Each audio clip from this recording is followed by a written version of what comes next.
Goku's otherworldly journey starting from Naruto. Greetings, fellow multiversal adventurers. It's an honor to have you back in this saga that has us all hooked. Official channel statement: this story is 100% epic fiction, so please don't attempt real magic. The results aren't guaranteed and insurance won't cover it. The rights to this masterpiece belong entirely to its brilliant original author. We are just a barge sharing it with you. Do you want to keep being part of this amazing community? Join our ninja army of subscribers on YouTube and give this content a like. And for true fans, our Patreon has exclusive ninjutsu waiting for you. Chapter 26: Breaking the Limit. Swoosh, swoosh, swoosh. Swoosh, swoosh, swoosh. On the training ground, Naruto and Sasuke dodged the incoming rocks with all sorts of bizarre maneuvers. They lifted their arms and legs like acrobats, twisted their necks and hips like clowns, making Sakura and the others watching laugh. Suddenly, bang! Naruto's swinging hand, while dodging a rock, accidentally struck Sasuke in the face with a resounding thud. Naruto, Sasuke, completely focused on dodging the rocks, hadn't anticipated the blow from the person next to him. Naruto was wearing a 300-pound wrist guard, and the blow sent him reeling, barely avoiding the incoming rock. Oh, sorry. Seeing he'd accidentally injured his teammate, Naruto glanced at Sasuke with an apologetic expression. But he'd clearly forgotten the time. Just as he was distracted by his apology, a rock suddenly flew from the front, hitting him hard in the abdomen. Bang! Faced with the rapidly accelerating rocks, their muscles tensed, leaving them no time to think, only to instinctively execute various evasive maneuvers. Swish! Swish! By the time the wave of attacks had passed, both of them were left with a scratch. Damn, just this close, Sasuke clenched his fist in frustration. He'd just missed dodging the last rock by a mere centimeter. But that 1 centimeter felt like an insurmountable chasm, impossible for him to overcome. Unbeknownst to him, Goku had already determined their current limits based on their previous dodging performances. To push them past their limits, he had deliberately increased the intensity of his attack to a point where it was just a centimeter away, yet still unable to dodge. Huh? Naruto raised his arm, blew on the wound, then swallowed the pain and ignored it.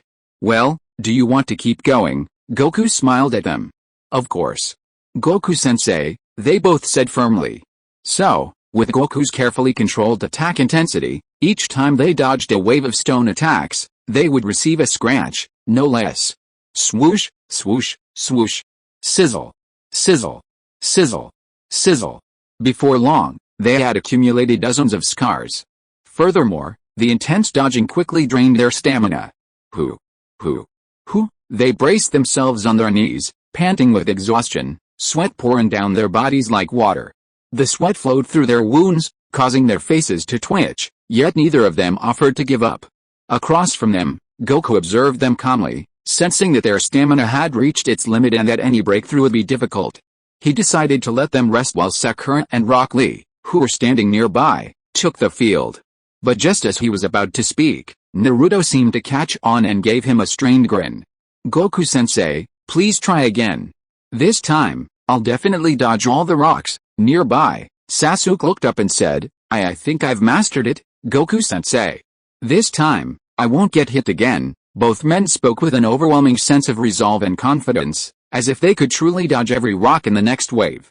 Hearing their passionate declarations, Goku raised an eyebrow and smiled. Alright, let's do it one last time. After this, whether you succeed or not, you'll need to rest. He then gathered a pile of rocks from his feet and, with a frown, said, Here we go. Yes, Naruto and Sasuke nodded resolutely.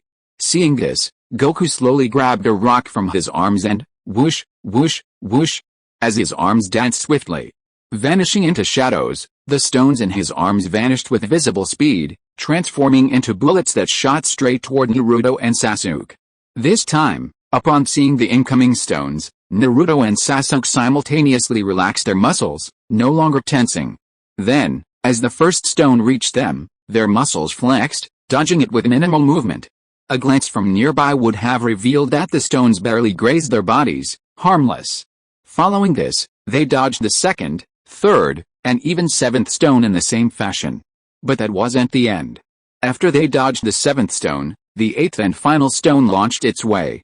Previously, they had always stumbled on the last stone. After dodging the first 7, their center of gravity had shifted, making a perfect dodge impossible. This time, they both managed to control their center of gravity, either leaning sideways or tilting their heads back as the rock struck them, perfectly dodging them. "Yay!" Naruto exclaimed in excitement upon realizing he'd successfully dodged the last rock, but he didn't notice that the balance he'd been so diligently maintaining had already lost its balance. And the next second, bang! Ouch! He fell to the ground again, just like yesterday, with a cry of pain. How, this idiot, Sasuke, standing beside them, wasn't carried away by his excitement. Just as he was about to fall, he managed to steady himself with his last bit of strength, then sat down exhausted. Sasuke. Naruto. You guys are amazing, Naruto, Sasuke, you guys worked so hard. I've decided, I'm going to try harder than you guys. Just then, Sakura and Rock Lee, who had been watching from the sidelines, approached them, one with a look of admiration, the other with a look of deep emotion and a surge of fighting spirit. How can anyone help me up? I can't get up. Naruto was lying face down on the ground, trying to get up with his hands on the ground, but he found that he had no strength in his body. Seeing this, Rock Lee and Sakura quickly stepped forward and pulled him up together. After pulling him up, they both stared at his forehead with a strange look. What's wrong? Seeing the strange looks of the two, Naruto felt a little strange, and then touched his forehead according to the direction of their sight. The next moment, it hurts. Why is my bump bigger again? Chapter 27, Training in Full Swing. 2 days later. On the morning training grounds, the sound of breaking air echoed incessantly. Swoosh, swoosh, swoosh. Swoosh, swoosh. After a long moment, the sound ceased. Sakura and Rock Lee, drenched in sweat, walked off to the side to rest, replaced by the energetic Naruto and Sasuke. A moment later, the sounds began again. But this time, not long after, a voice of ecstasy suddenly erupted from the field. Ho-ha-ho-ha. I can finally dodge 9 stones. On the field, Naruto stood with his hands on his hips, laughing triumphantly. Ever since dodging 8 stones during his first training session, he hadn't made a breakthrough, stuck at the 9th. Even Sasuke was the same. And just now, he had successfully dodged all 9 stones, surpassing Sasuke and achieving a breakthrough, and he was overjoyed. Hey, Sasuke, did you see me just dodge?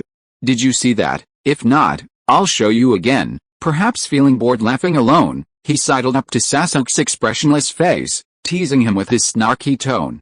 However, Sasuke ignored him as if nothing had happened. Tisk, boring. Seeing his teasing was fruitless, Naruto lost interest and turned to look at Sakura and Rock Lee, who were resting nearby, giving them a big yes sign. As he looked away, Sasuke's eyes narrowed, and he thought to himself, Naruto, I won't lose to you. After an unknown amount of time, everyone lay motionless, exhausted from the repeated rounds of stone dodging drills. Not long after they lay dead, Rock Lee suddenly spoke up. When Guy-sensei was away, I practiced taijutsu alone. Although training alone is good, it's lonely and lacks comparison. Now that I can train with you, I feel so blessed. Naruto and the others were stunned by his sudden sentimentality and tried to respond. But before they could say anything, they choked. As Rock Lee finished his words, his exhausted body suddenly shot up from the ground as if energized. Then, tears welling in his eyes, he raised his fist, his fighting spirit high. Yoshi! For this happiness, I've decided to do an extra 500 handstand push-ups. With that, ignoring the stunned crowd, he immediately began doing handstand push-ups. 1, 2, 3. Seeing him actually doing the extra push-ups, Naruto, who had been a bit confused, perked up. He took a deep breath and also jumped up from the ground. He was a man aiming to become Hokage. How could he allow anyone to outwork him? Yoshi! I want to do extra push-ups, too. I want to do 600. As soon as he finished speaking, he gritted his teeth and imitated Rock Lee, doing handstand push-ups on the spot. Sasuke, you can't. Sakura was stunned as Rock Lee and Naruto began their extra push-ups. But soon, her eyes were drawn to Sasuke. She saw him staggering to his feet, preparing to join in the extra practice. After all, because Naruto had outperformed Sasuke earlier in the training, after the 3 of them began their break, Sasuke had allowed Goku to practice for 2 extra rounds. By the time he left the ring, he was shaky and exhausted. How could he possibly have the energy to train more? Thinking of this, Sakura wanted to grab Sasuke, telling him to rest and not get ahead of himself, but a large hand suddenly reached out, stopping her. "Don't worry, it'll be okay," Goku said with a smile. Sakura finally gave up on trying to stop Sasuke and silently watched him struggle to join the extra training. After a moment, she pursed her lips, as if making up her mind, and stood up to join the extra training as well. Goku stood by, watching them with a smile, as if he were seeing Gohan training just as hard in the spirit time chamber. Under the scorching sun, the four figures stretched out immensely, and beads of sweat dripped down like crazy, gradually forming four small puddles on the ground. 84, 85, 86, 72, 73, 74, 404,142, 37, 38, 39, their counts echoed rhythmically, like melodious notes played on a piano, creating a stirring melody of struggle. 2 more days passed like this. That day, the training ground was punctuated by the intermittent booms of exploding bombs and the snapping of falling trees. The 3 Naruto children each held a hand out before their eyes, staring intently at their palms. Soon, air rapidly erupted from their palms, condensing in the blink of an eye into an energy ball the size of an apple. After concentrating the energy ball, they each, with serious expressions, aimed their gaze at their target and hurled it fiercely. Whoosh, whoosh, whoosh, the energy ball left their hands, streaking through the air with lightning speed, as if it were precision-guided, heading straight for its target. And then, bang bang, bang. While 2 energy bullets hit their targets accurately and exploded, one deviated as it neared its target, missing it before striking something else and exploding violently. Failed again. Seeing this, Naruto frantically rubbed his hair and jumped up and down. Ever since learning the key bomb technique the day before, he'd been practicing it relentlessly with Sasuke, Sakura, and the others. But for some reason, his key bombs would often deviate as they approached their targets, missing them. Sasuke and Sakura, however, only experienced this problem at first. It hadn't happened since then. He consulted Goku, who explained that his key control was poor, and so at a distance, he couldn't control the key bomb properly, causing it to stray. The only way to fix this problem was to improve his key control. To that end, he practiced diligently, repeatedly. While he made some progress, he still fell a little short. On the court, after a few moments of frenzy, Naruto calmed down and encouraged himself, saying, "I'm the man who's going to become Hokage. This failure is a failure, but next time I'll definitely succeed." Then, holding his head, he walked to the sidelines, intending to rest. After all, the multiple exercises had consumed a lot of ki, and if he didn't rest, he wouldn't be able to keep going. Arriving at the sidelines, he looked at Rock Lee, who was hopping around a tree frog, and asked, "Hey, thick eyebrows, are you really not practicing ki? You said you lacked chakra training, but chakra and ki are 2 different things. Maybe you have a talent for ki." After spending the past few days together, Rock Lee had become a familiar figure, and it was no surprise that they knew Rock Lee was a special ninja who only knew taijutsu, not ninjutsu or jinjutsu. His inability to control chakra stemmed from his lack of talent, making it impossible for him to control and use it. So, they invited Rock Lee to join them in their ki training, and Goku was very supportive. Unexpectedly, Rock Lee refused, stating that since he lacked chakra control, he likely also lacked chakra control, and that cultivating it would be a waste of time. They persuaded him repeatedly, but Rock Lee remained steadfast. Naruto pleaded again, and Rock Lee stopped leaping. A flicker of hesitation crossed his face, but he quickly shook his head firmly. He had harbored thoughts of cultivating ki, but he believed that cultivating ki would require him to take Goku as his teacher. He only had one teacher in mind, Guy, who had taught him with care and guided his life. He had long considered Guy a father figure. He would never take on another teacher without his consent and support. As he continued leaping after his refusal, a passionate, fervent voice rose from the distance, growing clearer and clearer. "Burning youth, my youth has no end. Ah, youth. This is youth." If you are listening to this novel on a channel other than Fanfic World, it means it was downloaded and re-uploaded without effort. We warmly invite you to visit our channel, Fanfic World. There you will find the original version of this story and many other novels of various genres. We look forward to seeing you dive into a world of incredible novels. Chapter 28, Konoha's Blue Beast, Might Guy is here. In the woods, a figure was walking rapidly, handstand style. Despite being upside down, his speed was far greater than a normal person's. Anyone witnessing this would be stunned. As he walked, He spouted passionate phrases involving the word youth, causing Kakashi's lips to twitch. Guy is still the same as always. Kakashi half closed his eyes, feeling frustrated. His best friend had been constantly talking about youth since childhood, his blood boiling with passion, and even now, over a decade later, he remained the same. Was it simply his energy or simply his personality? I see Goku, Naruto, and the others, he wondered. Just then, he glanced up and saw Goku and the others, over 100 meters ahead. He had finished his business in the village and was about to come over when he ran into Might Guy, who had just returned from a mission. As soon as Might Guy saw him, he clamored for a long-awaited youth duel. Under normal circumstances, he would have agreed. After all, if he didn't, Might Guy would cling to him like a sticky candy, following him everywhere, exhausting him. But now, Kakashi glanced at Goku and the others as they drew closer, his gaze fixed on the figure in the orange martial arts uniform. Goku, haven't you always wanted to fight a master? I found one for you. Indeed, when Might Guy proposed the youth duel, a sudden flash of inspiration struck him, and he thought of someone who also enjoyed fighting. That person was Goku. Although Goku hadn't fought anyone in recent times, he still remembered clearly that upon arriving in Konoha, Goku had wanted to fight the current Hokage. And after that, he'd heard from Naruto and the others that Goku regretted not being able to fight the former Hokage. Both of these things clearly demonstrate Goku's combative nature, making him a perfect match for Might Guy, who thrives on youthful duels. Under his coaxing, no, his constant guidance, Might Guy, ablaze with passion, shouted that he wanted to find a master even Kakashi recognized for a passionate duel. This was why he had brought Might Guy along with him. Turning his gaze towards Goku and Naruto, Rock Lee abruptly stopped training after hearing those familiar, passionate words. He watched the green figure approaching in the forest and exclaimed excitedly, "Guy-sensei! It's Guy-sensei!"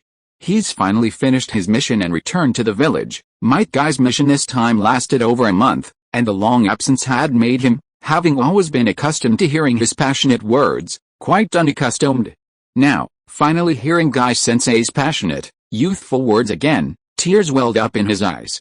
Guy-sensei, Goku, Naruto, and the other three all looked over. The green figure from the forest quickly rushed out and reached them in the blink of an eye. Then, the newcomer stood up, striking a seductive pose, giving a thumbs up and flashing a mouthful of white teeth.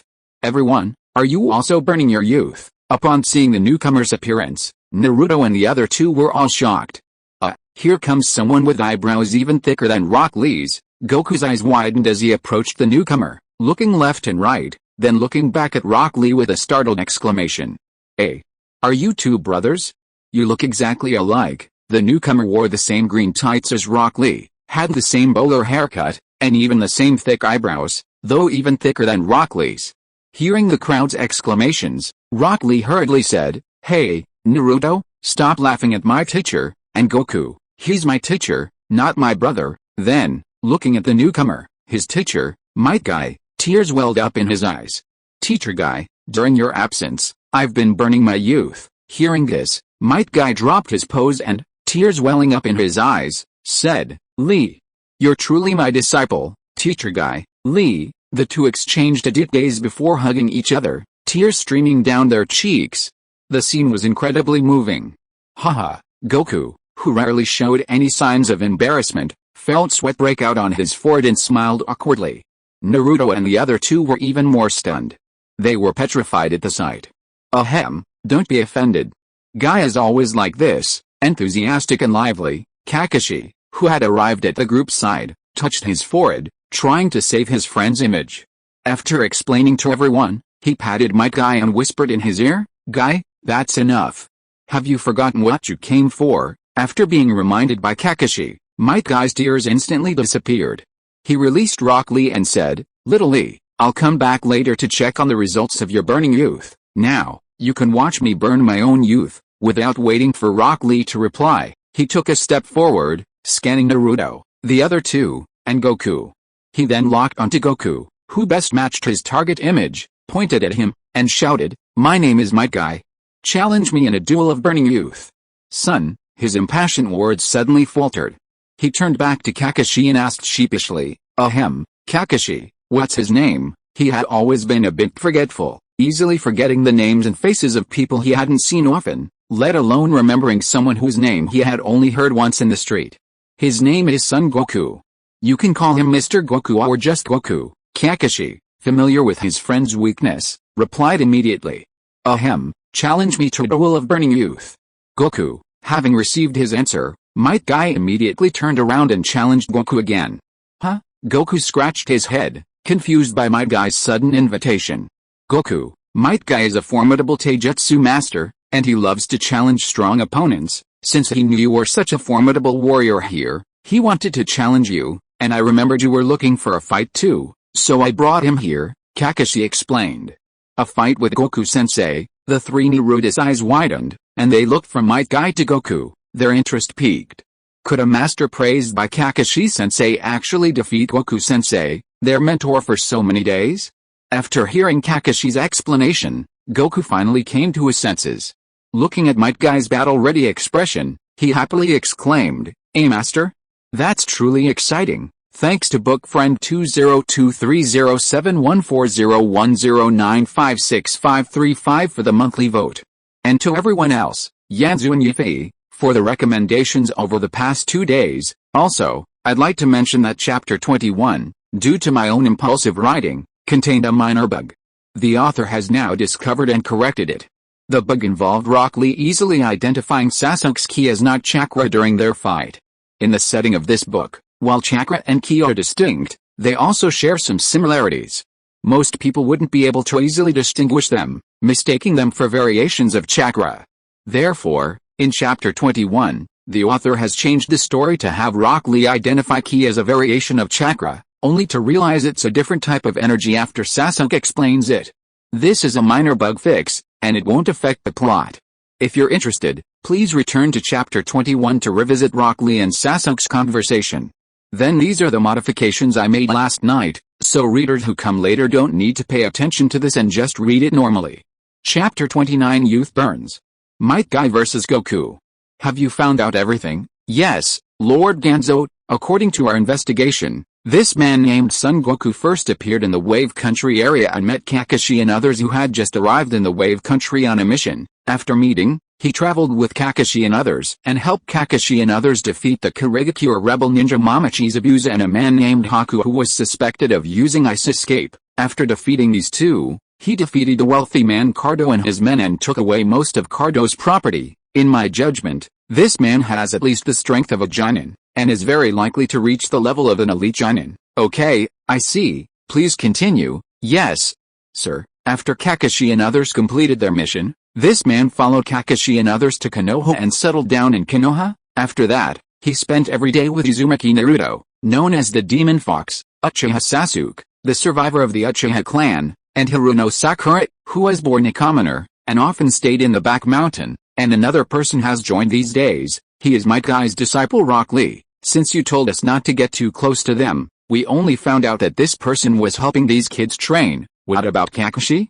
Didn't he follow? Your Excellency, Kakashi followed them every day in the beginning, but then he went there at irregular intervals, sometimes only once every few days. Then have you found out about this person's experience before he met Kakashi and the others? Your Excellency, I traveled all over the Land of Waves and found out after investigation that this person had never appeared in the Land of Waves before, and all the fishermen who own boats said that they had never brought this person to the Land of Waves, so I guess in my heart that this person should have entered the Land of Waves on a foreign ship. As for which ship he took, it will take a lot of time to investigate.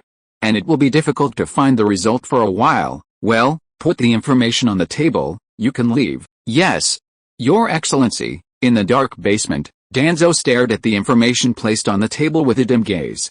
Ever since his defeat at the hands of Sarutobi Hiruzen a month ago, he hadn't sent anyone to capture Goku, as he didn't want to antagonize him just yet. But not capturing Goku didn't mean inaction. Hiruzen rarely went out of his way to conceal anything from him, so this time there must be something strange about it. Goku's origins might hold a profound secret. So he dispatched his men to thoroughly investigate Goku's background, keeping a close eye on his movements within Konoha, trying to glean insights from his movements. Elite Jonin, helping with training. Hiruzen, what the hell are you doing? And Goku, who the hell are you? Goku had no idea he was being investigated, and even if he had, he wouldn't have cared. Few things concerned him now, but there was one.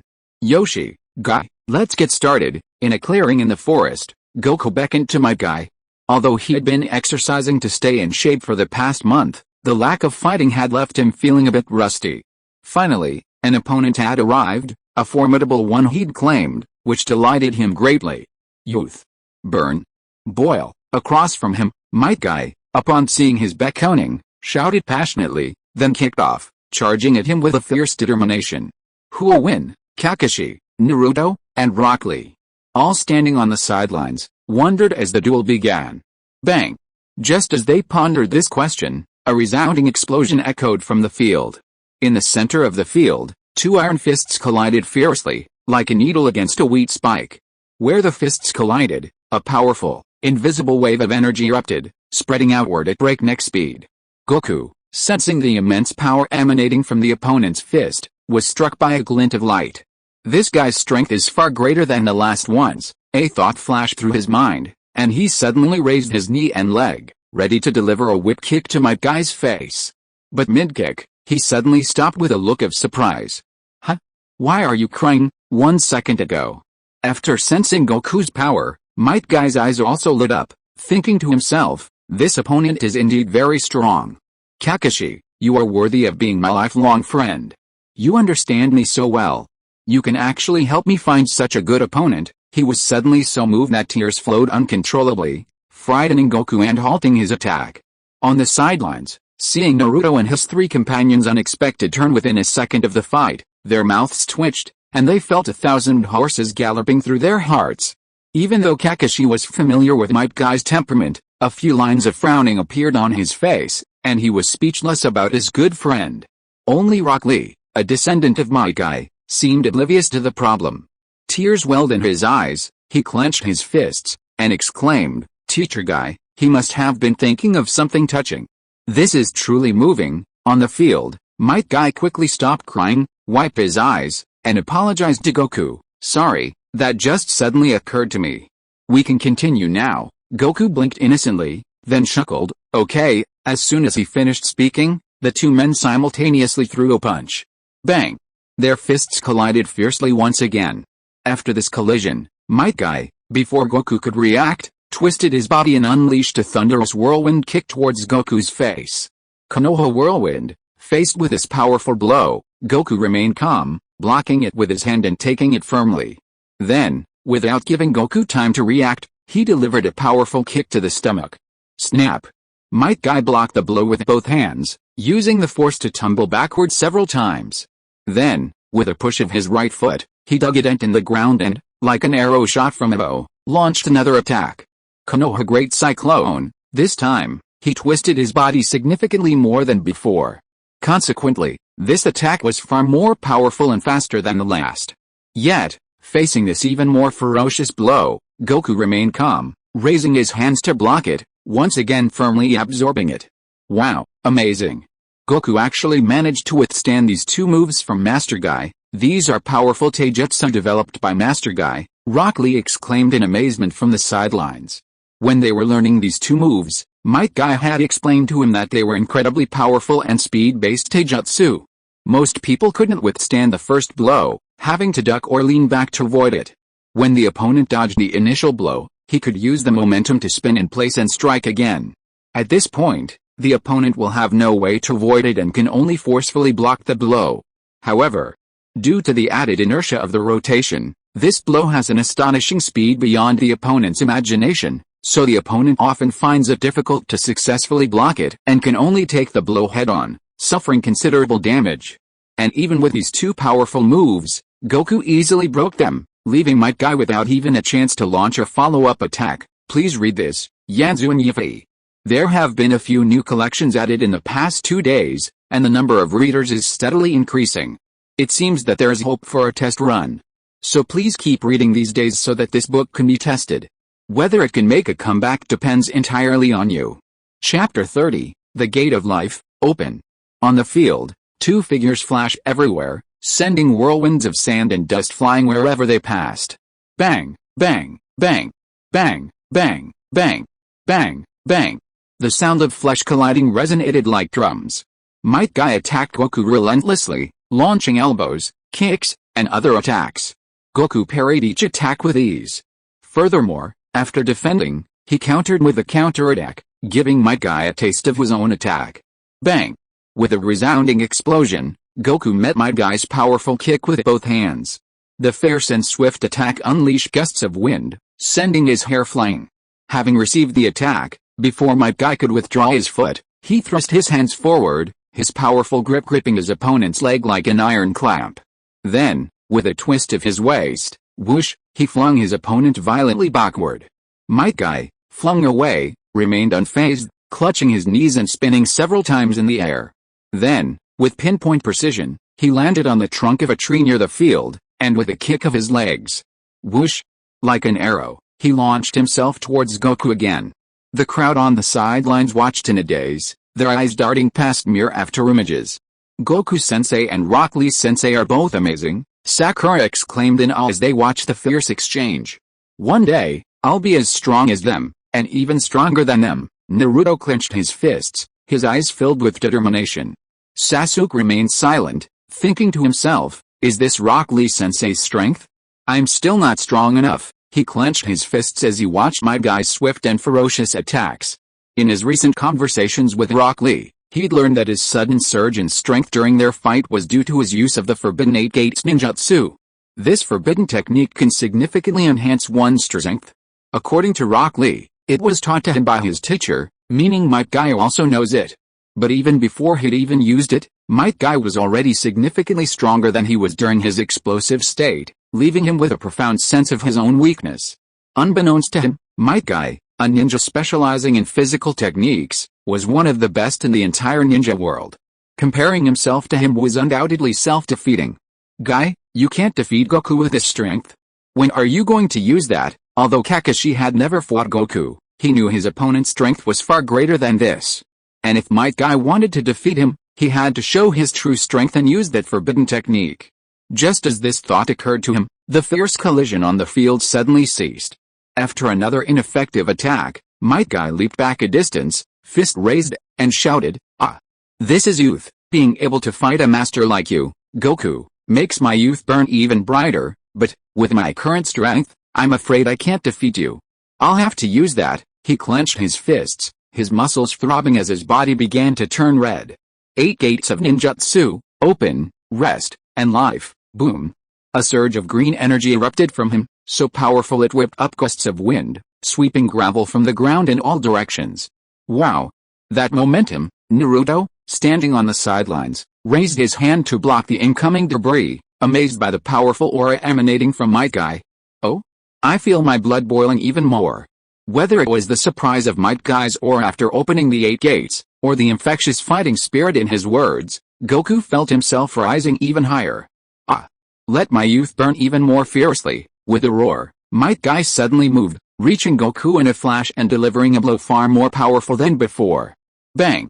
This time, Goku again defended, but the sheer force of the blow sent him reeling back several steps.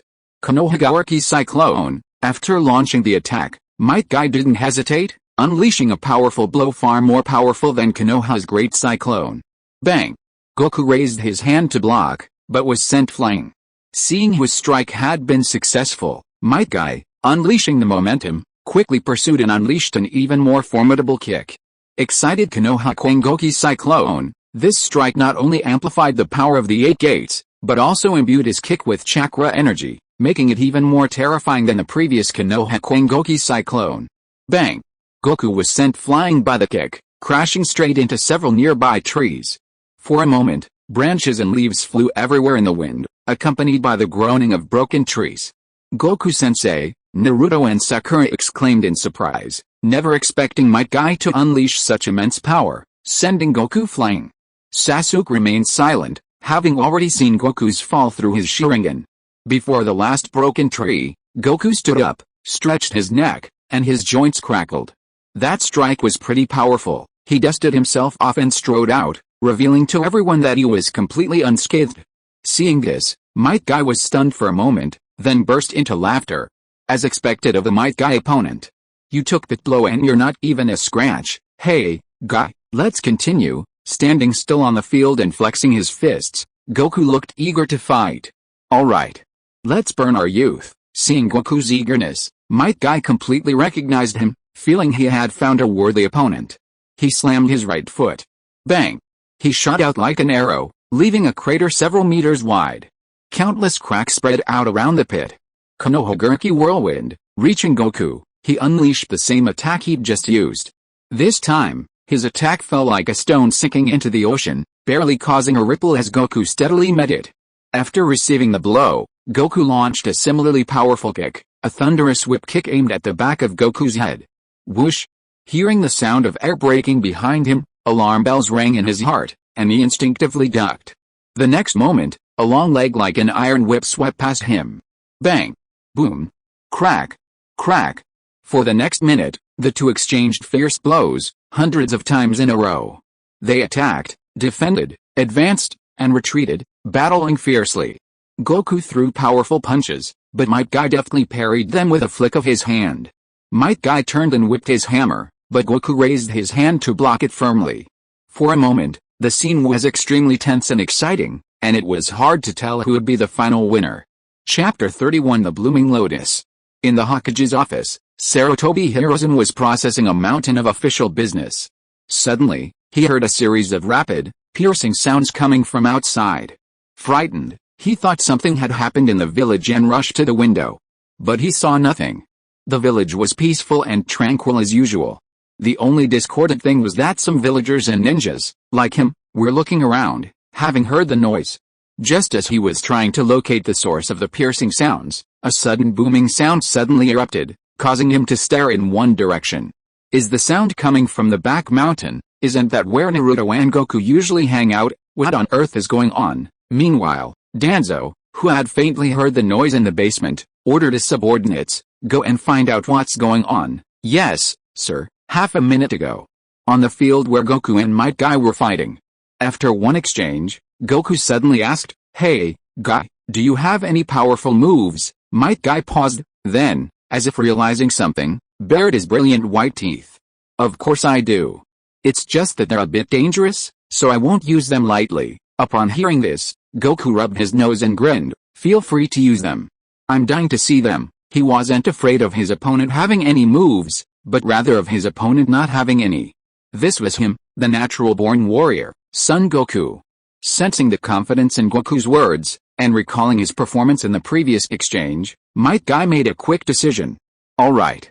That's how youth should burn. Next, Goku, you'll get a taste of this move." With that, he suddenly appeared behind Goku and, before he could react, launched him into the air with a fierce kick. Then, whoosh, bang, whoosh, bang, whoosh, bang. With a series of shrill, air-piercing sounds, his figure repeatedly appeared around Goku, unleashing one fierce, swift attack after another. Under his deliberate control, Goku's body continued to rise, rising higher and higher off the ground. "What's this move?" Sasuke, watching from the sidelines, narrowed his eyes as he saw this, remembering his previous fight with Rock Lee, where Rock Lee had also kicked him into the air. This move is called the Inner Lotus Flower, an ultimate taijutsu developed by Guy that's even more powerful than the Outer Lotus Flower. When I fought you before, I used a semi-finished version of the Outer Lotus Flower because I hadn't yet activated the 8 gates. To use the Outer Lotus Flower, you need to open at least the first gate, Rock Lee explained in detail. Then why didn't you use it when you activated the 8 gates later? Upon hearing the answer, Sasuke narrowed his eyes, feeling a little annoyed. Did Rock Lee have a powerful move hidden and didn't use it on him? That's because the Outer Lotus move inflicts immense damage. Sensei Guy warned me not to use it carelessly, and the Inner Lotus move is even more devastating. It's an ultimate move that I'm not even confident I can pull off right now. With that, Rock Lee stared intently at Might Guy in midair, trying to learn something from his master's move. After listening to his explanation, the other stared intently upward, eager to see the full power of Might Guy's powerful move. Might Guy's figure flashed through the air at breakneck speed, striking Goku repeatedly at supersonic speed, sending him soaring ever higher. Somehow, Goku offered no resistance, allowing Might Guy's attacks to rain down on him. When they reached a certain altitude, Might Guy hovered above Goku, pulled a bandage from his pocket, wrapped it around Goku, and swiftly pulled him toward him. As he did so, he raised his fist high. When Goku was pulled in front of him, he swung his fist. Bang! A powerful blow struck Goku mercilessly, sending him plummeting to the ground. In that instant, Goku crashed to the ground like a falling comet. Boom! With a resounding explosion, the spectators felt the earth shake. Then, a circular wave of air erupted from the spot where Goku had landed, sweeping outwards. The blast made the onlookers squint, sending rocks and dirt flying and threatening to topple trees. Ahem, is Goku-sensei alright? Sakura, choking on the dust, looked worriedly at the area in the distance, engulfed in thick dust. Don't worry, Goku-sensei won't be defeated so easily. As Goku's earliest trainee, Naruto had unwavering confidence in him. In his mind, Goku-sensei was even more formidable than Kakashi-sensei, and he would not be easily defeated. When the thick dust cleared, a massive crater, tens of meters wide, emerged. Countless cracks filled the pit, like serpents lying on the ground, a terrifying sight. In the center of the pit, a figure lay firmly embedded in the earth. Suddenly, it stirred and sat up. Hiss. That hurt a bit. Goku brushed the dust off his head, then, with a push of his hands, leaped to his feet.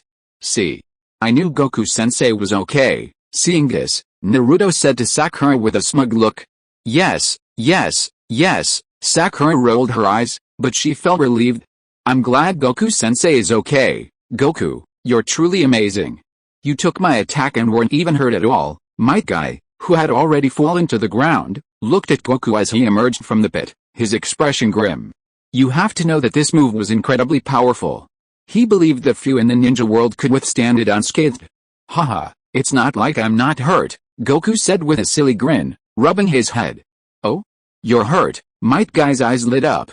Yeah, look, there's a small tear here. Goku pointed to a rip in his clothes, accidentally scratched by a flying stone. Everyone on the sidelines was stunned at this. Might Guy raised his thick eyebrows. Asshole. I don't mean the clothes when I say injury, ha ha ha. Goku scratched his head and gave an innocent smile. Might Guy wasn't really angry. As Goku laughed, he said in a deep voice, it seems I can't defeat you by opening only 3 doors, although opening the last few doors is a bit dangerous. Youth should burn brightly. At this, he became excited again and wanted to open more doors, but a voice stopped him. Guy, that's enough. The noise you made just now has alarmed the village. They'll probably send ninjas to investigate. If you open the gates again and continue fighting Goku, the damage might spread to the village, and that would be terrible. Seeing that Might Guy was still trying to increase his strength, Kakashi quickly dissuaded him. He knew the terrifying power of his friend once he opened the last few gates. If that happened, the nearby village would surely be affected, and it would be disastrous if anyone got hurt. After hearing Kakashi's words, Might Guy calmed down from his impulsiveness. After a moment's reflection, he realized his friend was right, and he closed the 8 gates, preparing for a truce. After all, he couldn't defeat Goku with only 3 gates open, so there was no point in continuing the fight. At this moment, Wukong looked at the two of them and asked in confusion, huh? Can't we just change places? Thanks to Ruan Lionhead, book friend 20200206041179119, book friend 20220613233154649, and book friend 160,720,121,954,021 for voting for the monthly tickets. You all are so awesome. This is the first time so many people have voted for monthly tickets in one day. It moved me to tears. Chapter 32 The battle continues. Changed location. Might Guy's eyes lit up at Goku's suggestion, but then dimmed again. No, there's nowhere in the village where we can fight. Outside the village isn't an option, and further away isn't easy to get to. Traveling for hours just for a sparring match was unnecessary, even for someone like him who loved to burn out his youth. Besides, a ninja of whose caliber needed approval to leave the village, and the Hokage probably wouldn't approve of such a move. Haha, it's okay, I'll take you there. Just as he finished speaking, Goku arrived in front of him, removing the bandage he had just used. Then, while Naruto was bewildered, he wrapped it around his body. What's that for? He was halfway through his question when a white aura suddenly erupted from Goku's body, and whoosh, it pulled him up into the sky. Wow! Flying! Flying! Naruto was so shocked by the sudden flight of Goku that he could have fit several eggs in his mouth. Not only him, but Sasuke, Sakura, Rock Lee, and even the calmest Kakashi were all stunned. How is this possible? Goku had never used the aerial dance technique in all the time they'd been with him. Therefore, they had no idea Goku could fly, so it was no wonder they were so shocked. SHH. That hurts. Naruto, why are you pinching me? Thick eyebrows. Sorry. Naruto clasped his hands together, smiled guiltily, and apologized to Rock Lee beside him. He wouldn't say he pinched the other person to see if he was dreaming.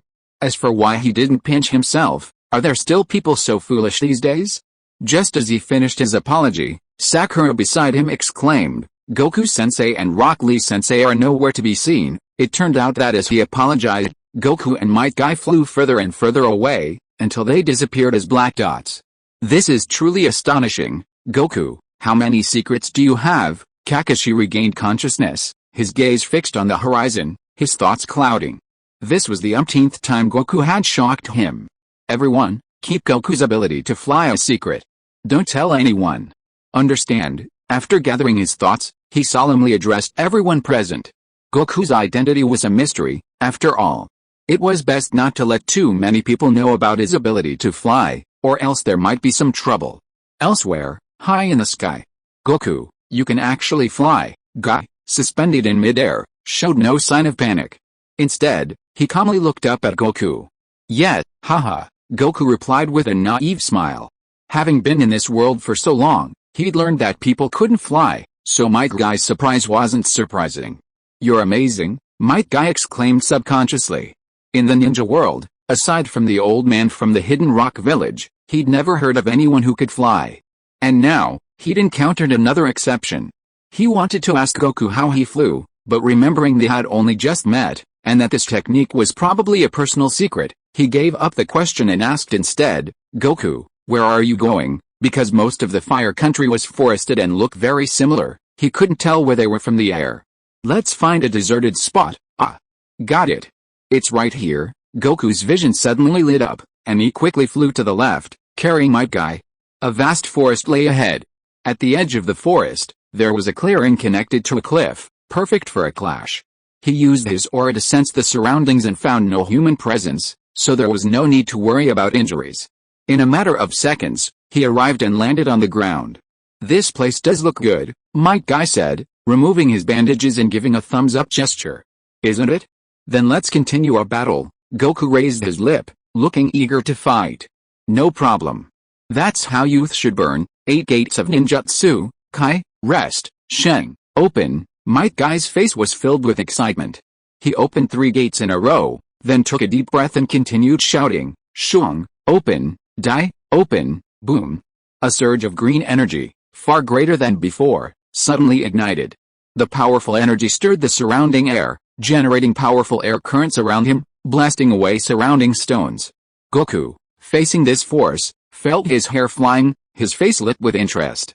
Then, white flames erupted from his body, and he gestured with a gesture of beckoning. Youth burns, bang. At Goku's signal, veins bulged on his face, and Might Guy roared. He then kicked out with his right foot, launching himself straight at Goku. Bang. Another loud bang. 2 iron knees collided, shaking the earth. On the iron knee, white flames and green energy collided violently, surging violently, as if a fierce battle were underway. Then, Might Guy suddenly appeared behind Goku and delivered a powerful back elbow strike with a resounding thud. However, the strike missed.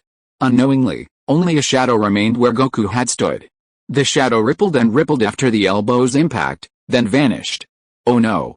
Might Guy, startled, dodged without a second thought. Bang. A long leg, like a force like a tsunami, slammed into the ground where he had stood, creating a massive crater. Crackling. As the crater formed, several hideous cracks appeared within, rapidly spreading outward. What a terrifying power, Might Guy thought, catching a glimpse of the force of the blow. Then, with a flash, he arrived in front of Goku. Seizing the moment his old strength had faded and his new one hadn't arrived, he delivered a powerful hook to his jaw. Smack. However, Goku didn't let him succeed. He raised his right hand to block the blow, then lifted his left leg and delivered a thunderous knee strike. Smack. He also didn't let Goku succeed. He blocked the blow with his unstruck left hand, then used the momentum to somersault backwards. Then, he rushed forward again, engaging Goku. Bang smack. Snap snap snap. The two clashed fiercely, creating huge pits and nasty cracks wherever they passed, giving the earth an unusual new look. Soon, Goku, your power truly exceeds my imagination. Seeing that even after opening 5 gates, Might Guy still couldn't defeat Goku, he decided to open another. The 6th gate, Jingman, open, boom. The green energy on his body became more powerful, and his body color became even redder. After opening it, he suddenly jumped up, and with an attack faster than before, he slammed Wukong into the cliff's mountain. Then, he swung a crazy super high-speed punch. Balls of flames appeared out of thin air in front of his fist like a peacock spreading its tail, and then shot towards Wukong, who was smashed into the mountain with a sound of breaking through the air. This is the advanced physical technique that he can use only after opening the 6th gate. Using the strong shock waves and flames formed by bombarding the air. A powerful move that continuously and fiercely strikes the opponent, Peacock. Well, it's the last day of the month. Those who have monthly tickets and think this book is okay, please support it with some monthly tickets, rubbing hands expectantly. Chapter 33 Roaring Youth. Roaring Daytime Tiger. Boom boom boom. Boom boom boom. Boom boom boom. Dozens of powerful shock waves, laced with blazing flames, slammed into the mountain with overwhelming force, creating a bottomless hole. Countless rocks crashed down, not only covering the hole but also forming a small rocky mountain outside. Whoosh, whoosh, whoosh. Might Guy, after executing the peacock attack, had expended considerable energy, panting heavily.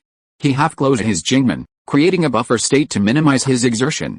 I wonder if Goku is alright after being hit by this attack. He stared intently at the buried hole, a flicker of worry in his eyes. In his previous impulsiveness, he hadn't considered its power. His sole focus was defeating Goku. Now, having calmed down a bit, he couldn't help but blame himself for using too much force. After all, this wasn't a life or death duel. If he'd seriously injured the enemy, he'd feel guilty. Just as he was wondering if Goku might be trapped by the rocks and unable to move, and whether he should move them to find him, there was a sudden sound of rocks sliding down from the cave. Then, with a roar, the rocks within the cave shot outward as if struck by a powerful impact, shattering the rocky mountain outside. Then, a figure shimmering with white aura slowly emerged. It was none other than Goku. That move you just made was truly impressive. After emerging, Goku stretched a few times and smiled at Might Guy. What is this? Across from him, Might Guy's eyes narrowed. Aside from him, he saw that Goku's body was bare except for some dust and a few burn marks on his clothes. This meant that Goku had taken his blow and remained unscathed. Only then did he truly realize the magnitude of Goku's strength, and his heart grew heavy. Kakashi, where did you find such a formidable opponent for me? On their way to find Goku, Kakashi had only told him that Goku was a friend they'd met while on a mission, leaving him in the dark about his origins. After a moment of silence, he felt even more excited. He'd recently reached a higher level in the 8 gates of ninjutsu. Up there, he'd never encountered a rival capable of fighting him. And now, this rival had appeared. Elsewhere, after Goku and Might Guy had flown away, Kakashi and Naruto cleaned up the battle scars and left the scene. Kakashi-sensei, why are we getting rid of these battle scars? Naruto asked, puzzled.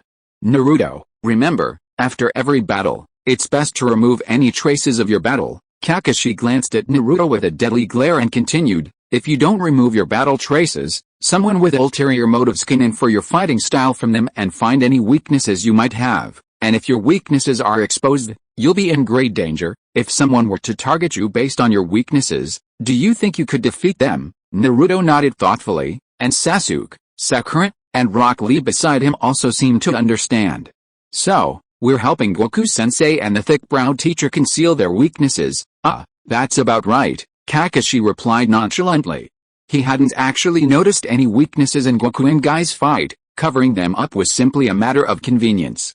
Shortly after they left, a team of root ninjas quietly arrived at the scene, fanning out to survey the surroundings. After a while, the team gathered and reported to the captain, all traces of the battle have been cleared on our side. And we can't find anything. Same here, there are only a few fallen trees on our side, but most of them are burned, so we can't see anything. Got it, let's go back and report to Danzo-sama, turning his gaze back to the arena where Goku and Might Guy were fighting. Seeing Goku remain unscathed after taking the peacock's attack, Might Guy knew he had to unleash his ultimate strength. Even if this attack would cause him excruciating pain, So what? Youth is meant to be burned. 8 gates of ninjutsu, 7th gate, open the shock gate, boom. The green energy surrounding him suddenly transformed into blue steam, his aura suddenly soaring. Invisible waves of energy, centered around him, swept outward in a mighty force. Whoosh whoosh whoosh. A raging blast of air swept through, toppling trees near him and sending rocks that had fallen from the mountain tumbling into the distance. Goku, radiating a white aura, remained unaffected by the force of the wind, watching the scene silently. After a moment, when Might Guy's aura had calmed slightly, he took a stance and declared, "Come on, Guy." Unable to contain the surging power within him, Might Guy roared, "Burn your youth." Proud blue beast of Konoha, with a single kick, he was in front of Goku in a flash, unleashing a devastating blow. Bang! 2 fists, blazing with fervent aura, collided fiercely.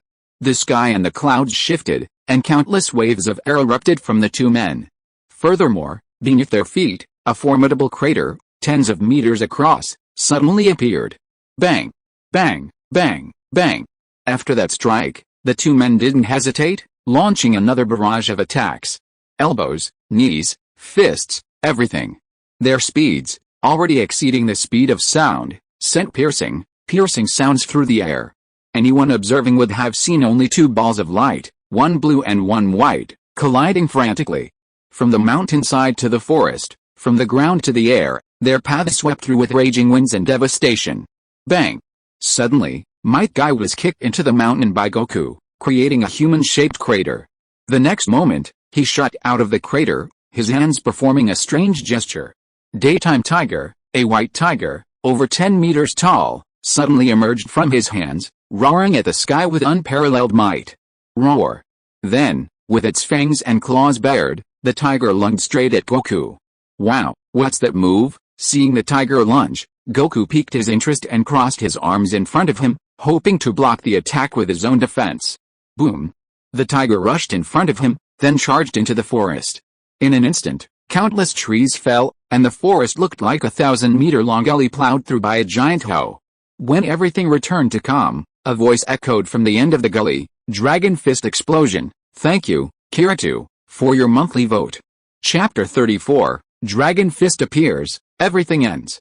In a deserted forest, birds and animals were now completely devoid of sight, insects burrowed deep into the soil, the stillness almost devoid of life. The instigators of this phenomenon were merely 2 ordinary humans. They engaged in a fierce battle, each punch and kick packing a terrifying punch. Trees fell, the ground was pitted, and the forest was devastated. Just now, a catastrophic attack had ripped a 1,000-meter-long gully, seemingly shaving the forest's head and adding to the horrific sight. At the end of the gully, Goku's clothes were tattered, but his body was virtually unscathed. He lowered his hands from blocking the Day Tiger's attack and chuckled to himself, "Huh. That attack was truly powerful. If I hadn't temporarily boosted my chi, I'd have been seriously injured." He had previously suppressed his chi to a level comparable to Might Guy's, but he hadn't anticipated the power of Day Tiger's attack, surpassing even that level and nearly leaving him severely injured. But he seems to be running out of energy. He sensed Might Guy's energy plummeting after he unleashed the Day Tiger move, quickly dropping to the same low it was before their clash. Looks like this fight can continue. In that case, I'll return the favor with a strike. In their previous encounter, he hadn't employed any special techniques, relying solely on ordinary punches and kicks. Might Guy, on the other hand, employed a variety of moves, but the Peacock and Day Tiger moves intrigued and impressed him the most. Day Tiger, in particular, reminded him of a move he had created long ago, one of his few physical attacks, similar in nature to Day Tiger. Therefore, he planned to use this move before the end of this sparring match, allowing Might Guy to experience it up close and personal, as a token of his approval. With this thought in mind, he clenched his right fist and launched it forward. Roar! A golden dragon, tens of meters long, roared and flew out from his fist, charging forward with unstoppable momentum. On the other side of the ravine, Might Guy closed his 8 gates and half knelt on the ground, sweat pouring down like water. Who? I really can't control Day Tiger's move very well yet. He had just used Day Tiger's move for the first time. Although he had thought about it before, he had never actually used it because he couldn't open the 7th gate. Even after his body reached the stage where he could open the 7th gate, he still hadn't had time to test it, making this move his first true use. However, precisely because of this, he couldn't fully grasp its power and cost. Once used, it was at its most powerful and costly mode. Furthermore, opening the 7th gate also consumed a tremendous amount of energy, so after using this move, he was inevitably kneeling. I wonder what will happen to Goku after this move. Even if I can't defeat him, I think I can at least injure him. He smiled wearily, trying to get a clearer view of Goku at the other end of the ravine, but found it was unclear. After engaging Goku in a fruitless duel for dozens of rounds after opening the 7th gate, he realized he was likely no match for Goku. While in the 7th gate state, his stamina depleted rapidly, while Goku showed no signs of significant depletion. The superiority of the two was immediately apparent. This was why he unleashed the Day Tiger, intending to turn the tide. If even the Day Tiger couldn't defeat Goku, the battle would be a sure defeat for him. As he stared intently at the end of the ravine, he suddenly saw a golden creature soar from the edge and charge straight towards him. What is this? His eyes widened, his gaze fixed on the creature. Is this a dragon? No chakra fluctuations. Is it a purely taijutsu technique like my Day Tiger? As the golden dragon drew closer, he finally saw its precise form, revealing a complete lack of chakra. As expected of an opponent who could defeat me. To have developed such a taijutsu, upon witnessing this attack, he knew he was completely defeated, but instead of feeling disappointed, he felt a surge of excitement. This was the first time he'd seen someone develop a technique similar to his Day Tiger, giving him a sense of not being alone. However, in his excitement, he'd forgotten his own situation. He only realized what was happening when the golden dragon was only a few dozen meters away. Oh no! How am I going to dodge? I can't move. He struggled to stand, but his legs gave out completely, and he could only watch helplessly as the golden dragon drew closer. Konoha's proud blue beast, will you die here today? He smiled wryly, his expression devoid of any fear. Just as he prepared to face the blow, the golden dragon brushed past him and crashed straight into the cliff face. Boom! A deafening explosion echoed, and the cliff face was completely shattered. The ground shook, and countless boulders tumbled down the cliff face, several of which were about to hit him head-on. At that moment, Goku suddenly appeared before him, scooped him up with one hand, and flew to safety. Boom! The boulders continued to roll, and it took a long time for the waves to subside. By this time, anyone familiar with the area would have noticed that the landscape had been completely altered. The original cliff had vanished, replaced by a hemispherical crater hundreds of meters in diameter, as if formed by a meteorite. Might Guy, watching this scene, was deeply moved. He then solemnly addressed Goku. Goku, I lost this duel, but when I become stronger, I will challenge you again. Although he had lost this time, he was the indomitable Azure Beast. No setback could defeat him, but instead made him stronger. Just like when he first challenged Kakashi, he had always lost. But after his relentless pursuit, his wins now equaled his losses, an astonishing number. Haha, no problem. Hearing Might Guy's declaration, Goku rubbed his head and smiled. He was suddenly reminded of a proud man who often said things similar to what Might Guy said. Then let's go back now. Well, please, I might need to get some sleep. Might Guy had barely finished his reply when his head sank into slumber. The previous battle had drained all his energy, and it was a testament to his fortitude that he had managed to hold on until now. Now that the dust had settled, his mind relaxed, his body's mechanisms kicked in for protection, and he drifted off to sleep. Seeing him pass out, Goku wasn't surprised, but instead placed his sword finger between his brows. Kakashi's aura is there. Ah, it's there. In an instant, the two vanished from the spot, leaving only the devastation lying on the ground, waiting to be discovered. At Kakashi's house, Naruto, Sasuke, Sakura, and Rock Lee were bored and waiting for something. Kakashi-sensei, how long do you think the fight between Goku-sensei and thick-eyebrow-sensei will last? Naruto asked, his chin resting on his hand as Kakashi perused a copy of Intimate Paradise. I don't know, Kakashi replied casually, not bothering to answer. With the exception of Rock Lee, everyone knew Goku had a move called Teleport, which allowed him to instantly teleport to another person's vicinity by sensing their aura. That's why they were gathered here, waiting for Goku to teleport over after his fight with Might Guy. As they silently counted the seconds, two figures suddenly appeared in the center of the group. Hey, we're back. If you are listening to this novel on a channel other than Fanfic World, it means it was downloaded and re-uploaded without effort. We warmly invite you to visit our channel, Fanfic World. There you will find the original version of this story and many other novels of various genres. We look forward to seeing you dive into a world of incredible novels. Chapter 35 Who is the King of Volumes? One day later, the sun was shining brightly. On the training ground, Might Guy, tears in his eyes, exhorted Rock Lee, "Little Lee, you must study hard. Your opportunity has come. Before, you didn't know ninjutsu or genjutsu, so you focused on taijutsu. I've always believed that with only taijutsu, you would shine and become a powerful ninja, and now, this new training method will allow you to shine even more in taijutsu. It's a great opportunity you've never had before. You must seize it." After waking up, he learned many things from Kakashi, including a method of ki training introduced by Goku. This method, unlike their chakra training, was something completely new, but it was closely related to taijutsu training. Anyone who could cultivate a sense of ki and learn to control their ki could use it to enhance their taijutsu skills. It was a boon for taijutsu practitioners. For those who only knew taijutsu, like Rock Lee, this was an even greater boon. Upon learning that Rock Lee had had the opportunity to join the chi training but had declined, he immediately sought him out to inquire about the reason. Upon learning Rock Lee's refusal, he was moved to tears, praising him as a worthy disciple. He then gave him a loving iron fist, urging him to follow his own heart instead of letting his master make all the decisions. After this, he brought Rock Lee to Goku and asked him to accept him as a disciple. After Goku agreed, he gave Rock Lee his earnest advice. "Yes, Master Guy. I will work hard and burn my youth." Listening to Might Guy's earnest words, Rock Lee was equally moved to tears. "Little Lee, Master Guy, woo woo woo." The two embraced each other tightly, tears streaming down their cheeks. Haha. Goku, standing by, was still unaccustomed to this scene, rubbing his head and smiling awkwardly. Naruto and the other two were also unaccustomed, their eyes twitching.